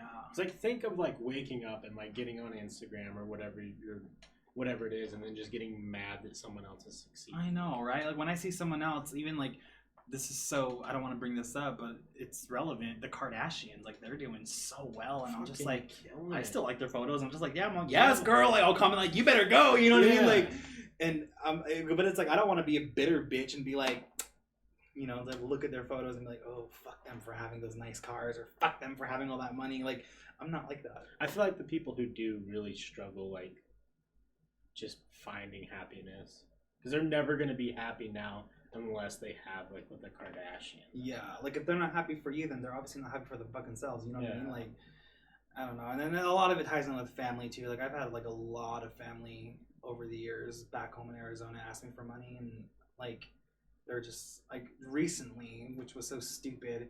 One of my family members back home was like, "Hey, can I borrow like $200?" And I'm like, "Girl, I don't even have $200 in my bank account. What you mean borrow?" Right. And she's like, "Oh, well, I just assumed since you don't have kids that you like have all this money and you're always working." I'm like, "Oh no, just because I don't have kids doesn't mean I don't have bills. What the fuck do you mean I don't have kids? Like, yeah, I don't have kids, but that don't mean that I don't have my own shit that I'm paying for and dealing with. Like, fuck, like." And that kind of caused like some tension between us, and I don't really talk to her anymore. I'm just I mean, she just doesn't have a bigger perspective on things. Like, yeah, don't get me wrong, kids are expensive, but just because someone doesn't have kids doesn't mean they don't have a car payment, rent, insurance, food, insurance, cell phone, like all jewel that pods. Yeah, all that shit adds up like quick too. I know. I've spent so much money on jewel pods, and I did the math the other day for how like because I go through like 1.5 a day. Oh shit! Like 1.5 jewel pod a day, and I buy like 2 a week to the lease, and they're like $30. So what's that then? Oh, my boss gave this to me. It's it's just a disposable. I see it. I won't smoke it. Yeah, I don't want your coronavirus all over it. No COVID. Banana. I've never seen one like that though. Like you can see like the juice inside. Yeah. It's like once it's out or once it dies, and you just throw it away. And okay. But I saved them. I have a big Ziploc baggie full of all the disposables I've ever bought. Oh, okay. I don't know why. I just because when last time I was smoking anything like nicotine related, there was these disposable ones that were like pina colada, and they look like thumb drives. They were like this big, and it looked like a big like flash drive you plug in the computer. Yeah, so fucking good. I hated how good they were because I would go and buy like one, and it would last me like 3 to 4 days, and I'd be like, I want another one. Yeah, it's crazy because I used to smoke cigarettes really bad, like really bad. Like I'm not one of those people who started vaping just because it was like the trend. Yeah. Like I started vaping to get off of cigarettes. Same. And then that's like that time period when vaping started becoming like the new thing to do. And then 4 years later, disposables came out, and now all these kids are vaping, and I'm just like, huh? And then everyone kind of looks at me for having like, oh, you're one of those. I'm like, no, bitch, I'm one of those people. I'm doing this because I used to smoke cigarettes, and I do still smoke cigarettes here and there. Like if I'm really fucked up, and I'll be like, if someone has a cigarette, I'm like, hey, can I have one? There's something magical, and I hate to be this kind of influence people. There's something magical when you're fucked up and you smell like a cigarette. You're like, oh, I need one of those for sure. And I feel like a cigarette buzz is so different than like the nicotine, like the different artificial nicotine. So like if I'm fucked up, I notice if I smoke a cigarette, like my whole body goes into this weird like not spiritual awakening. That's the wrong word. Like I know what you're trying to say because it's weird. Like your whole body gets like numb almost, and then you're just like, ooh, and then you feel good, and you're just like, okay, you sit back in your chair, and you're just like, okay, like I feel this, and then you take another drag, and you're just like, oh. One of my favorite moments ever doing anything like that was I was with some individuals, and they have a lot of fucking moolah, and I was the poor person in the group. You were the token poor kid. Yeah, I was the token poor kid. So what they wanted to do the night was whiskey and cigars, and I was sitting there like, oh, that sounds cool. I can't afford that. Yeah, and like I was like, yeah, I had enough money to buy like a $20 cigar and like some whiskey, and like, oh, we'll treat you. And I'm like, and you're like, oh, thanks, boo. Okay, and, daddy. I ended up having like a $200 cigar and like some shout out top shelf whiskey that I don't even know what it was. A whiskey buzz with like a super expensive cigar is one of the weirdest feelings I've ever had. Wait. $200 cigar? Yeah. The cigar was $200. Were you hanging out with the fucking cartel or what? No, bitch. It was a Cuban cigar, or well, a fake Cuban cigar. I think Cuban cigars are illegal, but it was like It was the Walmart of Cuban cigars. Yeah. it was the artificial Cuban cigar, I think. But okay. Man, those are. Because I've smoked cigars. I really like cigars. I've smoked them too, but I like only because my friends had them, and I'm like, okay, like I'll try it, and then I inhaled it. They're like, you're not supposed to inhale it, and I'm like, ooh. Yeah. I'm like, I remember because I don't know. I always thought cigars were just I liked them, and then having one like that, I've never had one since because I was like, Oh, it's a whole different game when you start adding money. Yeah. It was like made with like this leaf that was like sweet, so like the cigar tasted sweet, and then with the whiskey, it was a fucking. I know. I've only really had like one like crazy top shelf liquor, and I don't know what it was called either. It was a smoked whiskey. I remember because my friend's stepmom offered me some, and it wasn't like a wooden box. Like it was some bougie shit, and she's like, "Yeah, this is like $300." And I was like, "Ooh!" And then she poured some in it, like in a cup, and in my mind, I'm like, "No, don't pour that much. Don't waste the whiskey. Like, what if I don't like it? You know what I mean?" But then I took a sip, and I was like, "Oh, damn! Like that's good. Like I could taste the smoke." Yeah. It's weird. You could taste smoke. Like I could taste so smoke, strange. and then like, oh. Like, I mean, I know I'm, like, someone who drinks, like, a Hennessy and, like, the top shelf, like, typical liquors. But that kind of whiskey, like, that $300 whiskey, I was like, oh. I don't know how much the whiskey I had that night was because I didn't buy it. Yeah. I've had a $50 glass of whiskey before. Like at a bar. It's like a whole day's worth of work. Yeah. Exactly. On minimum wage. Exactly. And, you know what's weird is I fucking hated it. Like it just tasted like it sat in like a moldy barrel. Ew. It just didn't have any good flavor. But that one little glass, like it was a normal glass of whiskey, I was fucked up. That's probably why it tasted so bad. Yeah, I was. It's like I don't have a tolerance anymore, but at the time, like I could drink a little bit and be fine. Yeah. I drank that whiskey, and then I think I took maybe like a mixed drink or some shit. I couldn't even. I was so trashed. Oh, I was like, I don't know what was in that whiskey. Dude, the worst is when you're so trashed and you're talking to yourself in your head and you know you're fucked up and you try to act sober, but you catch yourself slurring your words and you're like, "Fuck, I'm trashed." Just getting mad. Oh, I hate that feeling. Normally, I can carry myself really well when I'm fucked up for like the entire night, but whenever I take it a little too far, rarely, I'm like, oh, why did I get myself like this? So I know that you said that you had. Did you bring a list of stuff that you want to talk about? I didn't make it. You didn't make it? Is there anything that... Because do you still live at your apartment? Same place?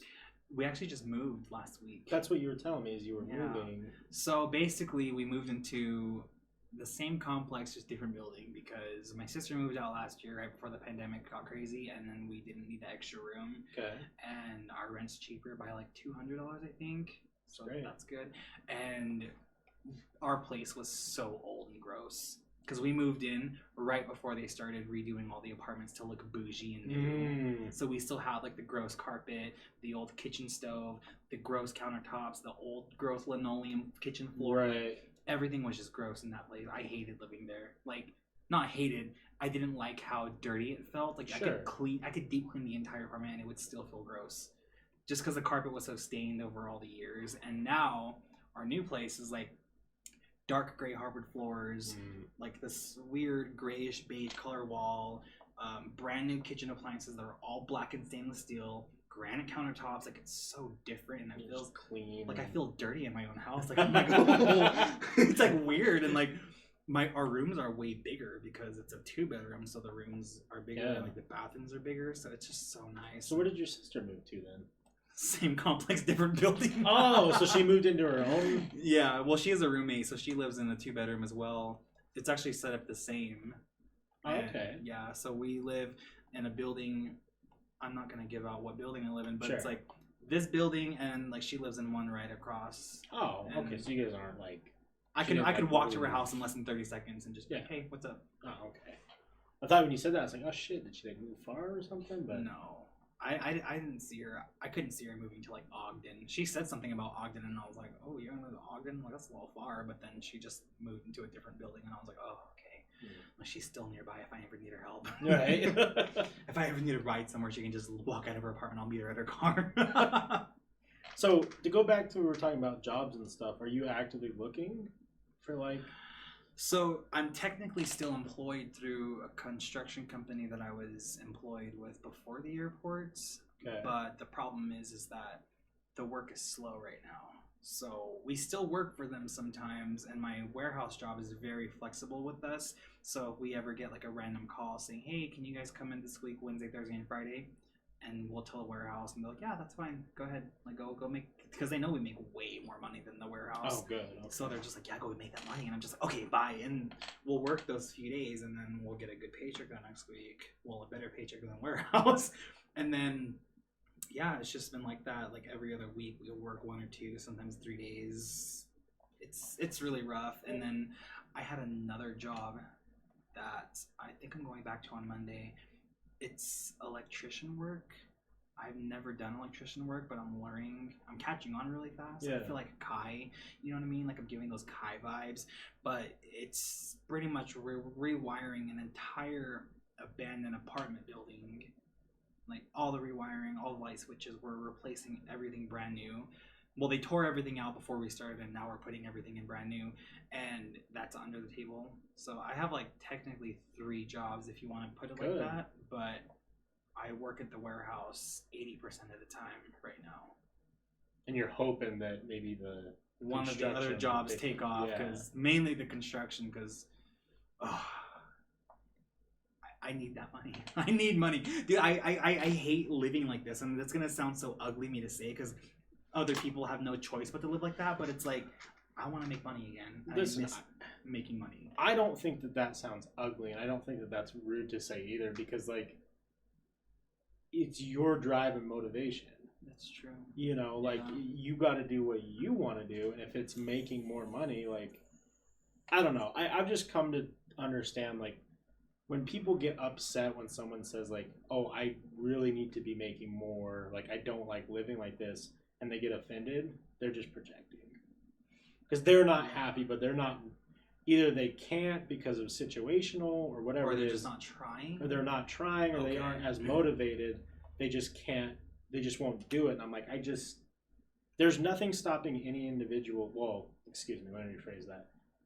Unless you have certain limitations, you know, the average person, there's nothing stopping you from going and doing construction work and putting in those years of work, getting your certifications, and then making good money.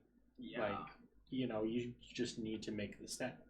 Yeah, see, because like my mom can't work because she has a really fucked up knee, so like she's a stay-at-home mom, and so it's like I get that, but it's like when it comes to other people being bitter about other people's success, I'm just like, dude, why? Like, I really think a lot of it is projection. I think they're just so not happy with themselves, and they just don't want to deal with that like inner monologue. They just feel like, okay, well, I'll just tear someone down who's doing better. Yeah. And I don't know. I see that on Twitch a lot now too. Like the haters. and I always look at it just as like, are you just mad because you're not streaming? Like, just stream. Like, I would even help anyone who asks. Yeah. You know, like, it's just such a weird. I know, and I don't think I've ever left like a nasty or mean comment on anyone's like TikTok or like Instagram photo, because I'm the type of person to hype everybody up. Yeah. Even if like I don't care if they're famous or not, like I'm still gonna hype anyone up. Absolutely. Even if it's my fucking friend who has 20 followers on Instagram, I'm like, yes, bitch, you better work. You know, real hype. Like if my body was like that, like I'm always hyping everybody up, and I think that's why all my friends hype me up, because then like I have all like these dudes who like find my Instagram that I work with and like, damn, where are all these hot girls commenting? I'm just like, oh yeah, those are my friends. Don't worry about them. Well, I think that energy too is just, I think it has more of an impact than even you realize, because like having even like one person in your corner, you know, is a huge, but having like, you know, the same people always hyping each other up, like there is such thing as positive reinforcement that like I don't know, I've had days where I'll make a post and I'm having a shitty day and someone will say something nice. I'm like, oh fuck, today's great. You know? I feel great today. I don't even know who this person is. Some other random Instagram person. They're like, yo, great photo, or you look fucking great, or whatever, like keep going. I'm like, thanks, man. That's another thing that's been kind of hard on me too. Is like those last years, like being like anxious all the time about money. Now it's like I'm always like, okay, Alfred, you know what? You're alive. You're healthy, kind of. I can use both my legs. I can work a full-time job. Like, be fucking thankful about that. It's like it's caused me to look at the things that I should have been thankful for like this whole time. You know what I mean? But like, it's changed my mindset on like being thankful in different ways. So like not taking for granted the small things, I guess. Yeah. Like I have a car still. my phone. I have a nice phone. Like, I'm just looking at all the things that I kind of didn't look at before the pandemic. And now, it's not even just about the money. Like, fuck the money, but it's like just knowing that I'm able to fully work, because some people can't be like my mom. You know what I mean? Like, I should have been thankful the whole time because my mom wishes she could work, right? But she can't. I'm sure it gets boring, you know, for her. And so she's always like offering to bring us lunch on our like lunch breaks and stuff. Like, she's doing all she can just to get out of the house, or doing all she can in the house. And I'm just like, damn, like, no shade towards her. I love her, but I would hate to be like that. Like, and even though working crazy hours in construction can suck, it's like, okay, well, at least I'm capable of doing that. Like, some people can't do that, and I'm over here like bitching about it when I should be thankful that I have a job. Like, yeah, that's true. Like, I'm excited that you're starting to have that perspective too, because it might bring a little bit more happiness. I know. I said that ugly comment earlier because, like, some people are like, oh, well, at least it's a job. Yeah. It's like, okay, yeah, it's a job, but I hate that saying, like, at least it's a job, because it's like, yeah, it is a job, but it's like, I'm not happy. I'm happy at the job, but I'm not happy with the way I'm living because of the job. Sure. It's just, and I think that's 100% fair. And anyone who wants to discredit that comment or say that you're being toxic or whatever it is they're saying, like, they just don't. I don't know. I feel like that's just rude behavior, and like, I feel like that what they're doing is toxic, trying to cause problems when they don't need to. Because like, true. if like one of my friends came to me and said, like, I'm not happy because I'm not making enough money, I'd be like, well, fuck, man, let's figure out how we can make you more money. Fuck, let's start an OnlyFans. Yeah. Man, every day I'm sitting there thinking, I'm like, man, those paychecks are awfully large. You know, I actually made one. Yeah. You're not gonna find it because I didn't use my real, like, well, the username, all that's not, you'll never find me on there. But my idea, and I started it, and then I started the pending process for like the payments and stuff, and like your card and stuff like that. Not payments, like receiving the money. But then, like, I never logged back in. But my idea when I was starting it up recently was like, oh, like, I'll just post videos of me like eating and then just charge people like $2 or something, and then they'll subscribe, and you know, they'll be a little disappointed that they're not seeing my fucking ass or anything. Right. But then they'll be like, oh, well, it was just $2. But it's like, could you imagine the people that would subscribe with the following that I have on Snapchat and stuff? Like, $2 can add up when you have 400, 500 people really watching your story. Extra grand a month, dude. Yeah, it's just. But then I just never logged back in, and I was like, I don't want to do it anymore. I have a couple really funny OnlyFans ideas that I've tossed around. Like, this one I was gonna do with Forrest, and I thought it'd be funny that we remake really popular models on their photos. Oh. But us. Oh. But then I was like, okay, there's probably a lot of implications there, and at some point someone's gonna be like, hey, if you guys fuck, we'll just pay you like $1 million. I'd be like, Forrest, take one for the team, my friend. Forrest, listen, we can get ourselves out of all of our problems. We need to step up and do it for the better thing. What the people want. Yeah, that's what they're asking. Then I thought doing like a funny one with my beard. Because like I saw this guy who was on OnlyFans where he pours random things on his chest. And he has like, he's making like $1,600 a month. And I'm like, okay, well, what if I just put random things in my beard for OnlyFans? I mean, yeah, like that, it works. I would not pay for it, but I see people paying for weird shit like that. Yeah, because people are weird. There's so many weird people out there that have weird fetishes. There's a guy who comes in here, XL Diamond, regularly, who asked me to put stuff in my beard. He's like, hey man, when are you gonna put mayonnaise in your beard for me? Okay, I thought you meant like sex toys. I was like, oh no. Oh. Sorry. No. I mean, if someone was like, hey, do that, I'd be like, all right, for you, sure. Tie a butt plug to your beard and I'll tip you $10. You're just like, all right. You're like, yeah, I was going to say, that's when the OnlyFans steps up. I got you, boo. Oh, shit. No, it's just weird ones. There's also a really funny one that someone's already did, but they make hats for their wiener and put it on OnlyFans. Oh, okay. And I was like, it's hilarious, like top hats and different things like that. And he's making like $8,000 a month. $8,000? It's 8,000 a month. Wow. Yeah, I was like, we live in a wild place that he is making close to 6 figures a year, making hats for his wiener. Holy shit, I feel like I haven't done enough in my life now. Wait. Now that we're on money, what's the whole deal with the fucking stock market? Because I don't, because everyone's talking about it on Twitter, but I only get on Twitter every few days now because... Where do you want to start? I don't know. I don't know shit about stocks or investing. So, it's a lot to unpack. So basically, there's a Reddit community, and they decided that they wanted to kind of start fighting back against what are called hedge investors. And what hedge investors do is they basically bet on companies to fail. And when they fail, they get a big payout. Okay. And it's kind of slimy, it's kind of dirty, and you're not technically supposed to legally be able to do it, but if you have enough money, you can. Oh. So this Reddit community that's been around for years decided like, hey, well, let's try and fight back. So they started with a couple stocks, but the biggest one is obviously GameStop. Okay. GameStop is a failing company that was probably going to be out of business in the next couple of years. Because like GameStop's just old. Like Blockbuster. Like Blockbuster, exactly. Okay. It's an old lifestyle that's just not relevant anymore. And a lot of these hedge investors have put money into GameStop that when it fails, they're going to get a payout. And what happened... Like from GameStop? They're going to get paid from GameStop or from someone else? I think...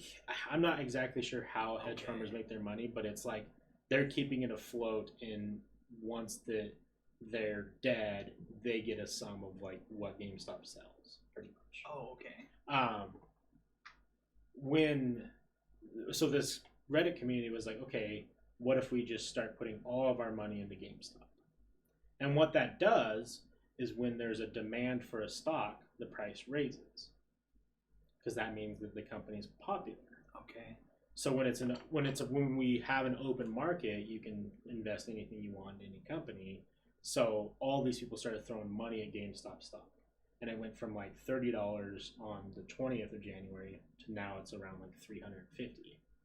So to put that into like cash money type situation, if you would have bought 100 stocks of GameStop at $30 each, right now you would have, let me do the math,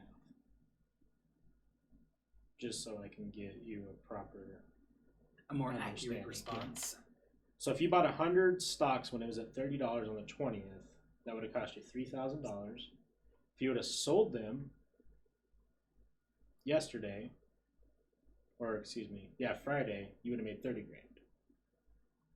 Wow. So then you think like these really rich people who have like these stock guys who are on there who are buying like $25,000 or 25,000 stocks, and they sell it now for $300. They just made, a quick $7 million.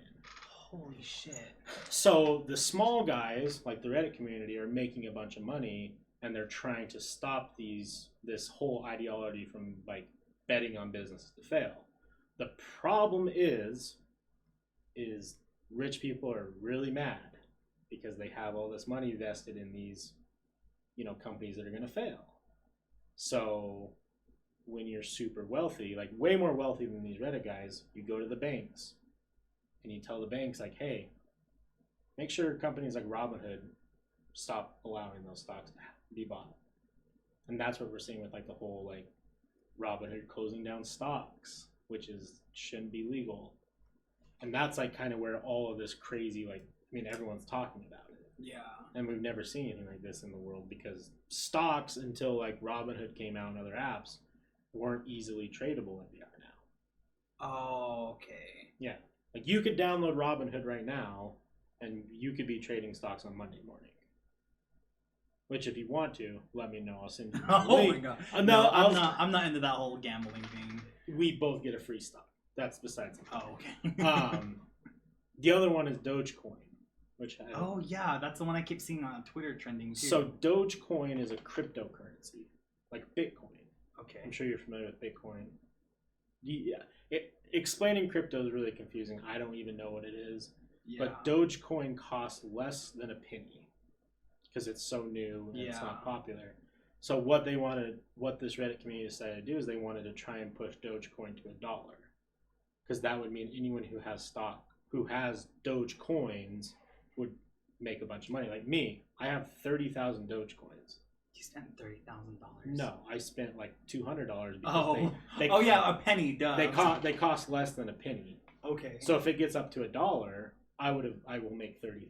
Oh, okay. But the problem is like it's not as easy as just everyone investing. Like if that's how it worked, then everyone would just be wealthy, and then the dollar wouldn't be worth anything.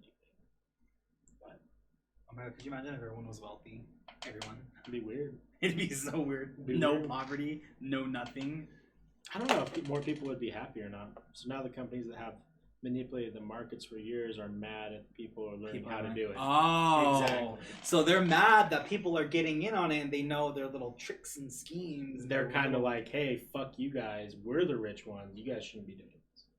Oh, it's 100% another rich versus average poor battle. Okay, yeah. And now I like that. Now, never mind. Yeah. I was like, wait, should I be mad at this? Should I be should this be shady? But now, okay, I'm with it now. The craziest part that I saw, and it blew my mind, was like, I don't follow politics, so I just don't know who said it, but some like news station came out and said that if you're doing this, you're an alt-right Nazi. Oh. And as I'm looking at like my 30,000 Dogecoins, I'm like, wait, what? I bought these like a year ago. Why am I a Nazi now? You bought them a year ago? Yeah. I got put on Dogecoin because of like a meme. And someone's like, you should probably buy Dogecoin because eventually it's going to be worth something. And I'm like, oh, cool. So I got on Robinhood and I bought like 30,000 Dogecoins for like $100. Okay. And I've been sitting on it. And I've made, granted, if I would have sold yesterday, I would have made a lot more money, but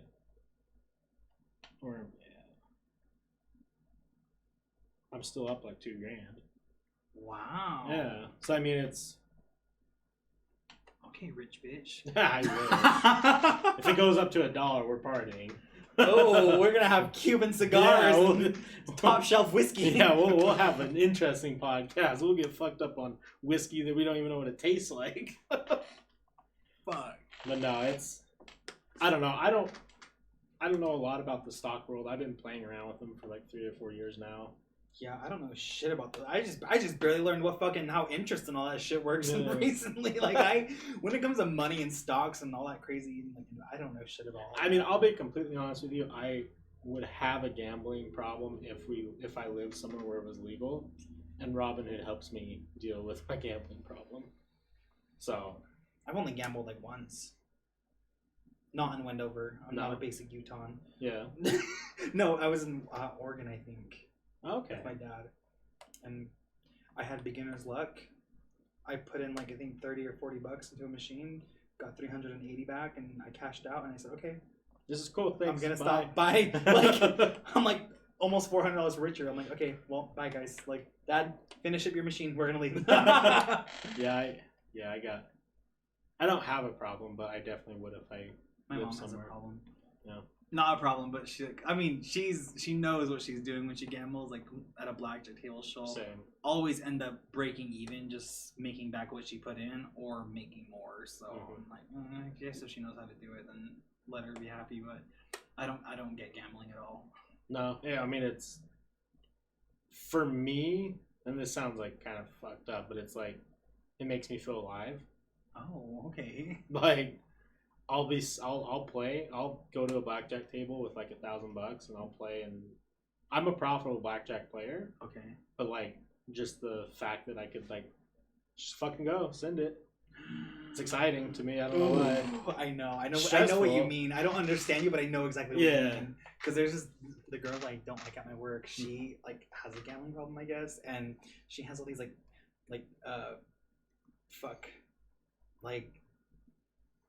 well, I just went brain dead for a second.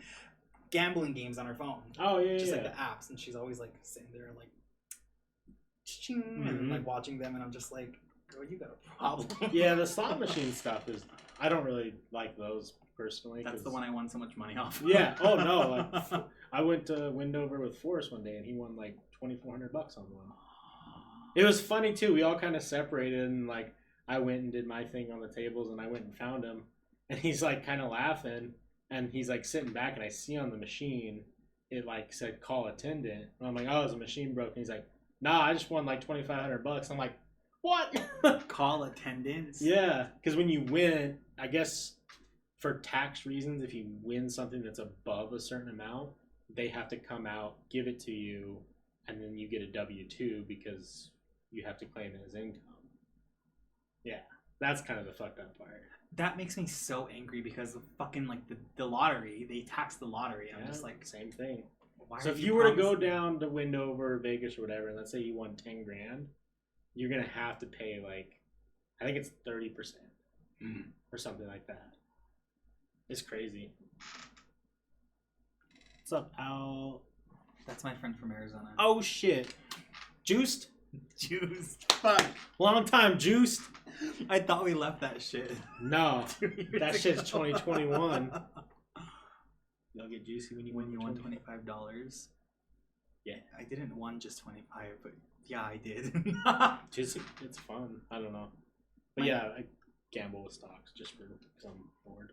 I don't know. I'm never gonna understand that. I don't think I'm ever gonna do it unless I become like a millionaire for like some odd reason, and then I'll be like, I guess we can dabble in stocks. I'm worried that if I become a millionaire, I'm gonna be that guy that's like lives fancy as fuck for like 3 years, and then you see me on the streets, and I'm like, I put it all on the fucking stock market, and now I'm broke. I feel like I might be that guy.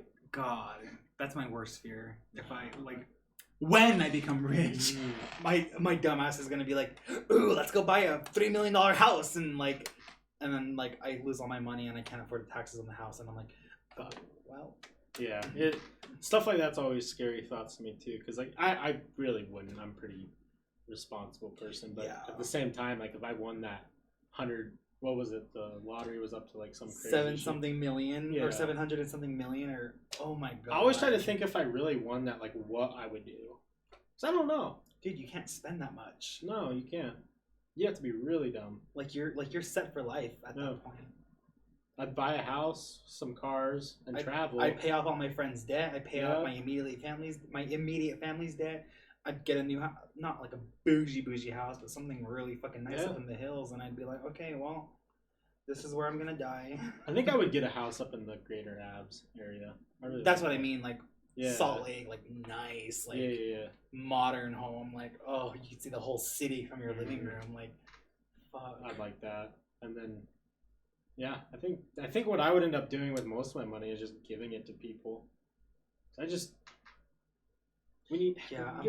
very generous myself, so I probably would do the same thing. Yeah. Not just anybody, but like people who I know like need it. You know what I mean? Like, right. I did see this great thing. So there's this dude who won there was like 2 or 3 million playing some lottery or whatever, and he called all of his friends and his immediate family and asked them like, "Hey, I'm in a really bad bind. Can you lend me $2,000? And everyone who said no didn't get shit from him. And everyone said yes. He really took care of them. Damn, that's so smart. Yeah. Oh, I'd do that too. I don't know if I'd ask for $2,000 because I know $2,000's kind of a tough thing for anybody. Like, especially right now. Yeah, I don't know. I don't know if I could ask anyone in my life for like $2,000. Fuck, I feel bad asking my parents for $100. Like, fuck, like. Yeah. Like, I know they do it, but I'm just I don't like asking for money. No, I don't either. I don't think I've ever. Yeah, I've never asked anyone for money. People ask me for money. Yeah, I've helped out a lot of individuals, which I have no problem doing, but I don't know. I just don't like having. I have this weird mentality where I feel like a lot of people deep down are truly evil. And I feel like if people have leverage over you, it's not good. Yeah. Whether that be like financially or like they know something about you that, you know, others shouldn't. Like, that really bothers me, and I try to avoid that. I know, like, I have some people that owe me money too, like family, like some family here and there, like some friends here and there, like they owe me. Like, if I got paid back all the money I lent out that I never got back, fuck, bitch. Oh, I agree with you. It's like, even if it was just like $20 to someone that I never got back, which I'm not gonna freak out over $20, but like, oh my god, I could probably get myself out of debt, to be honest, because within the last like 5-6 years, I've given money out to just like, oh, you need $40? Yeah, what's your Venmo? What's your Cash App? Like, whatever. Like, or like, you know, I've lent $250 to one of my mom's like really close friends once, and she told me she was gonna give it back the next day, and never heard from her ever again. And it's fucked up. And it is fucked up because I don't know. I'm the same way. Like if I were to get everything back that I've lent out, like I've always gave money with the expectation like I'm probably not gonna get it back. Same, You know, because like you can't expect everyone to be like on top of it. Yeah. But fuck, man, I'd have at least $3,000 to $4,000. Same. You know, and just because everything adds up. Yeah, everything adds all up. them jewel pods are adding up. Yeah. All those dinners I bought people, all the fucking random. See, when it comes to dinner though, when it comes to food though, I'm not like, I don't expect shit back. No. Like if I invited you to dinner one random night and I'm like, hey, like let's go to fucking Joe's Crab Shack or fucking Applebee's or something, I would pay for it because I invited you out, and then I wouldn't expect you to fucking pay me back. The difference for me was like we would just go, like people who I used to go with, we would just go and then like, oh hey, like can you come to the tab? I'm like, what the fuck? Are you shitting me? I know. Sometimes rarely my mom will ask me like, hey, like you want to go to PF Chang's, and like if she knows I have money, and then she's just kind of like, the bill comes and she just kind of looks at me like, and I'm like, she gets up and she's like, hey, I'll be on the car, and you're like, oh fuck. Hey, I'm gonna go get the valley parking and have them bring the car back around. I'm just like, well, fuck. In the back doing dishes. You ever had to do that? No. We had to once. Really? Yeah. Is that a real thing? It's a real thing. It's a real thing. What happened?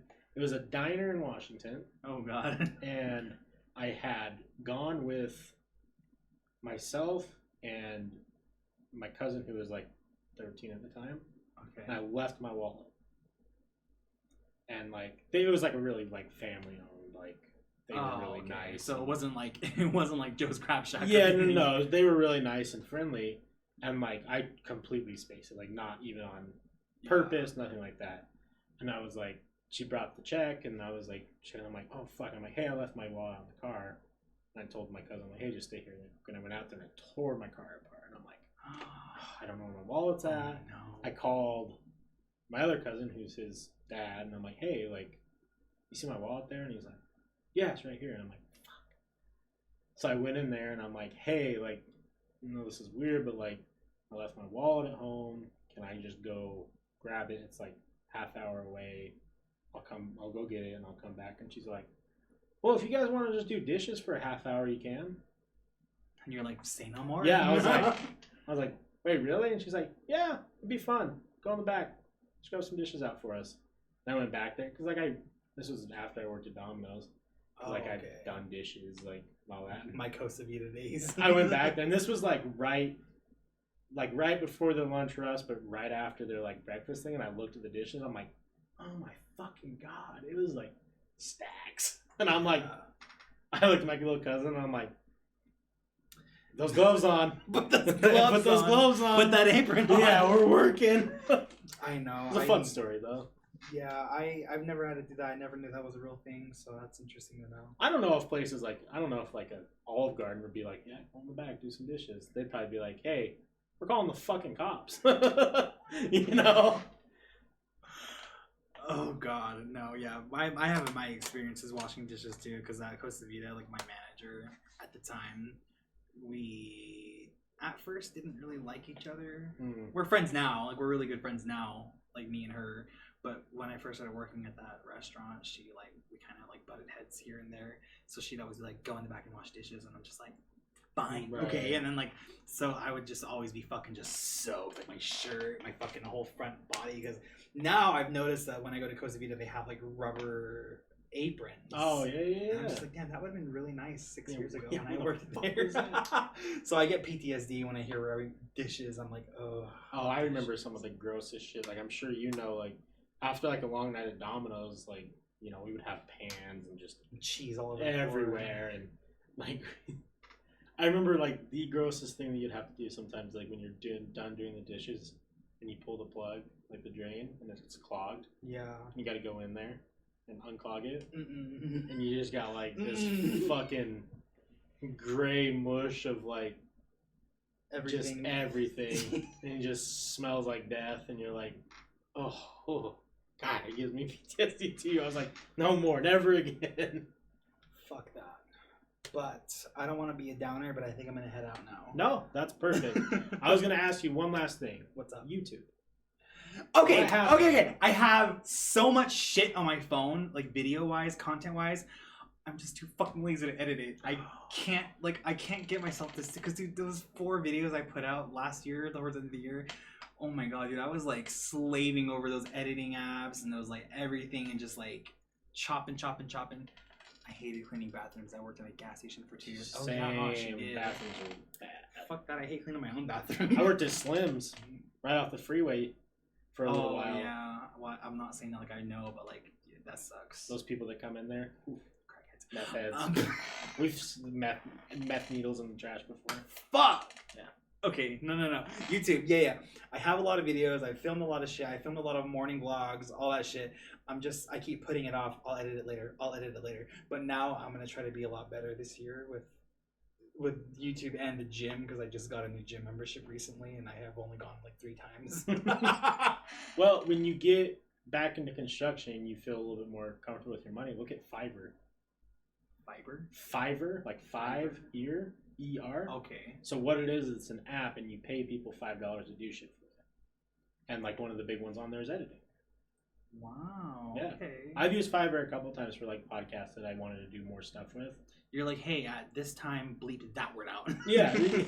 You can do stuff like that, but Really? there's decent editors on there. But you know, you're paying $5, so don't expect a masterpiece. Well, yeah. But if you know the right person gets your edit, they could definitely make it decent. Wow. I would edit for you maybe in the future for, you know, certain things, because I've been learning a lot of editing. I become YouTube famous. I'm like, hey, Wesley. I've been an editor. Here's 2,000. Edit these next 4 videos for me. Yes, sir. I expect them done by tomorrow morning. Just kidding. I'll pull an all-nighter for $2,000. Give me some caffeine and some other I'll bring some things. Coke. Yeah. I don't know if we can talk about that one or not. You're going to come in there and there's going to be booger sugar over the table, and I'm be like, hey, your video's been done like 8 hours ago. I'm like, I sent it to you 9 hours ago. Yeah, I feel great. Do you have any more? I'm like, Wesley, your pupils are very huge. All right, well, it's time to head out. Yes. So. Thank you again for coming. I'm sure we'll plan something here in the future and maybe get some more guests in with you. Maybe I'll again. get some YouTube videos out and then we can talk about them on the Yes. next show. All right, everyone. Thanks for watching. Take care. Stay juiced. Talk to you later. Bye.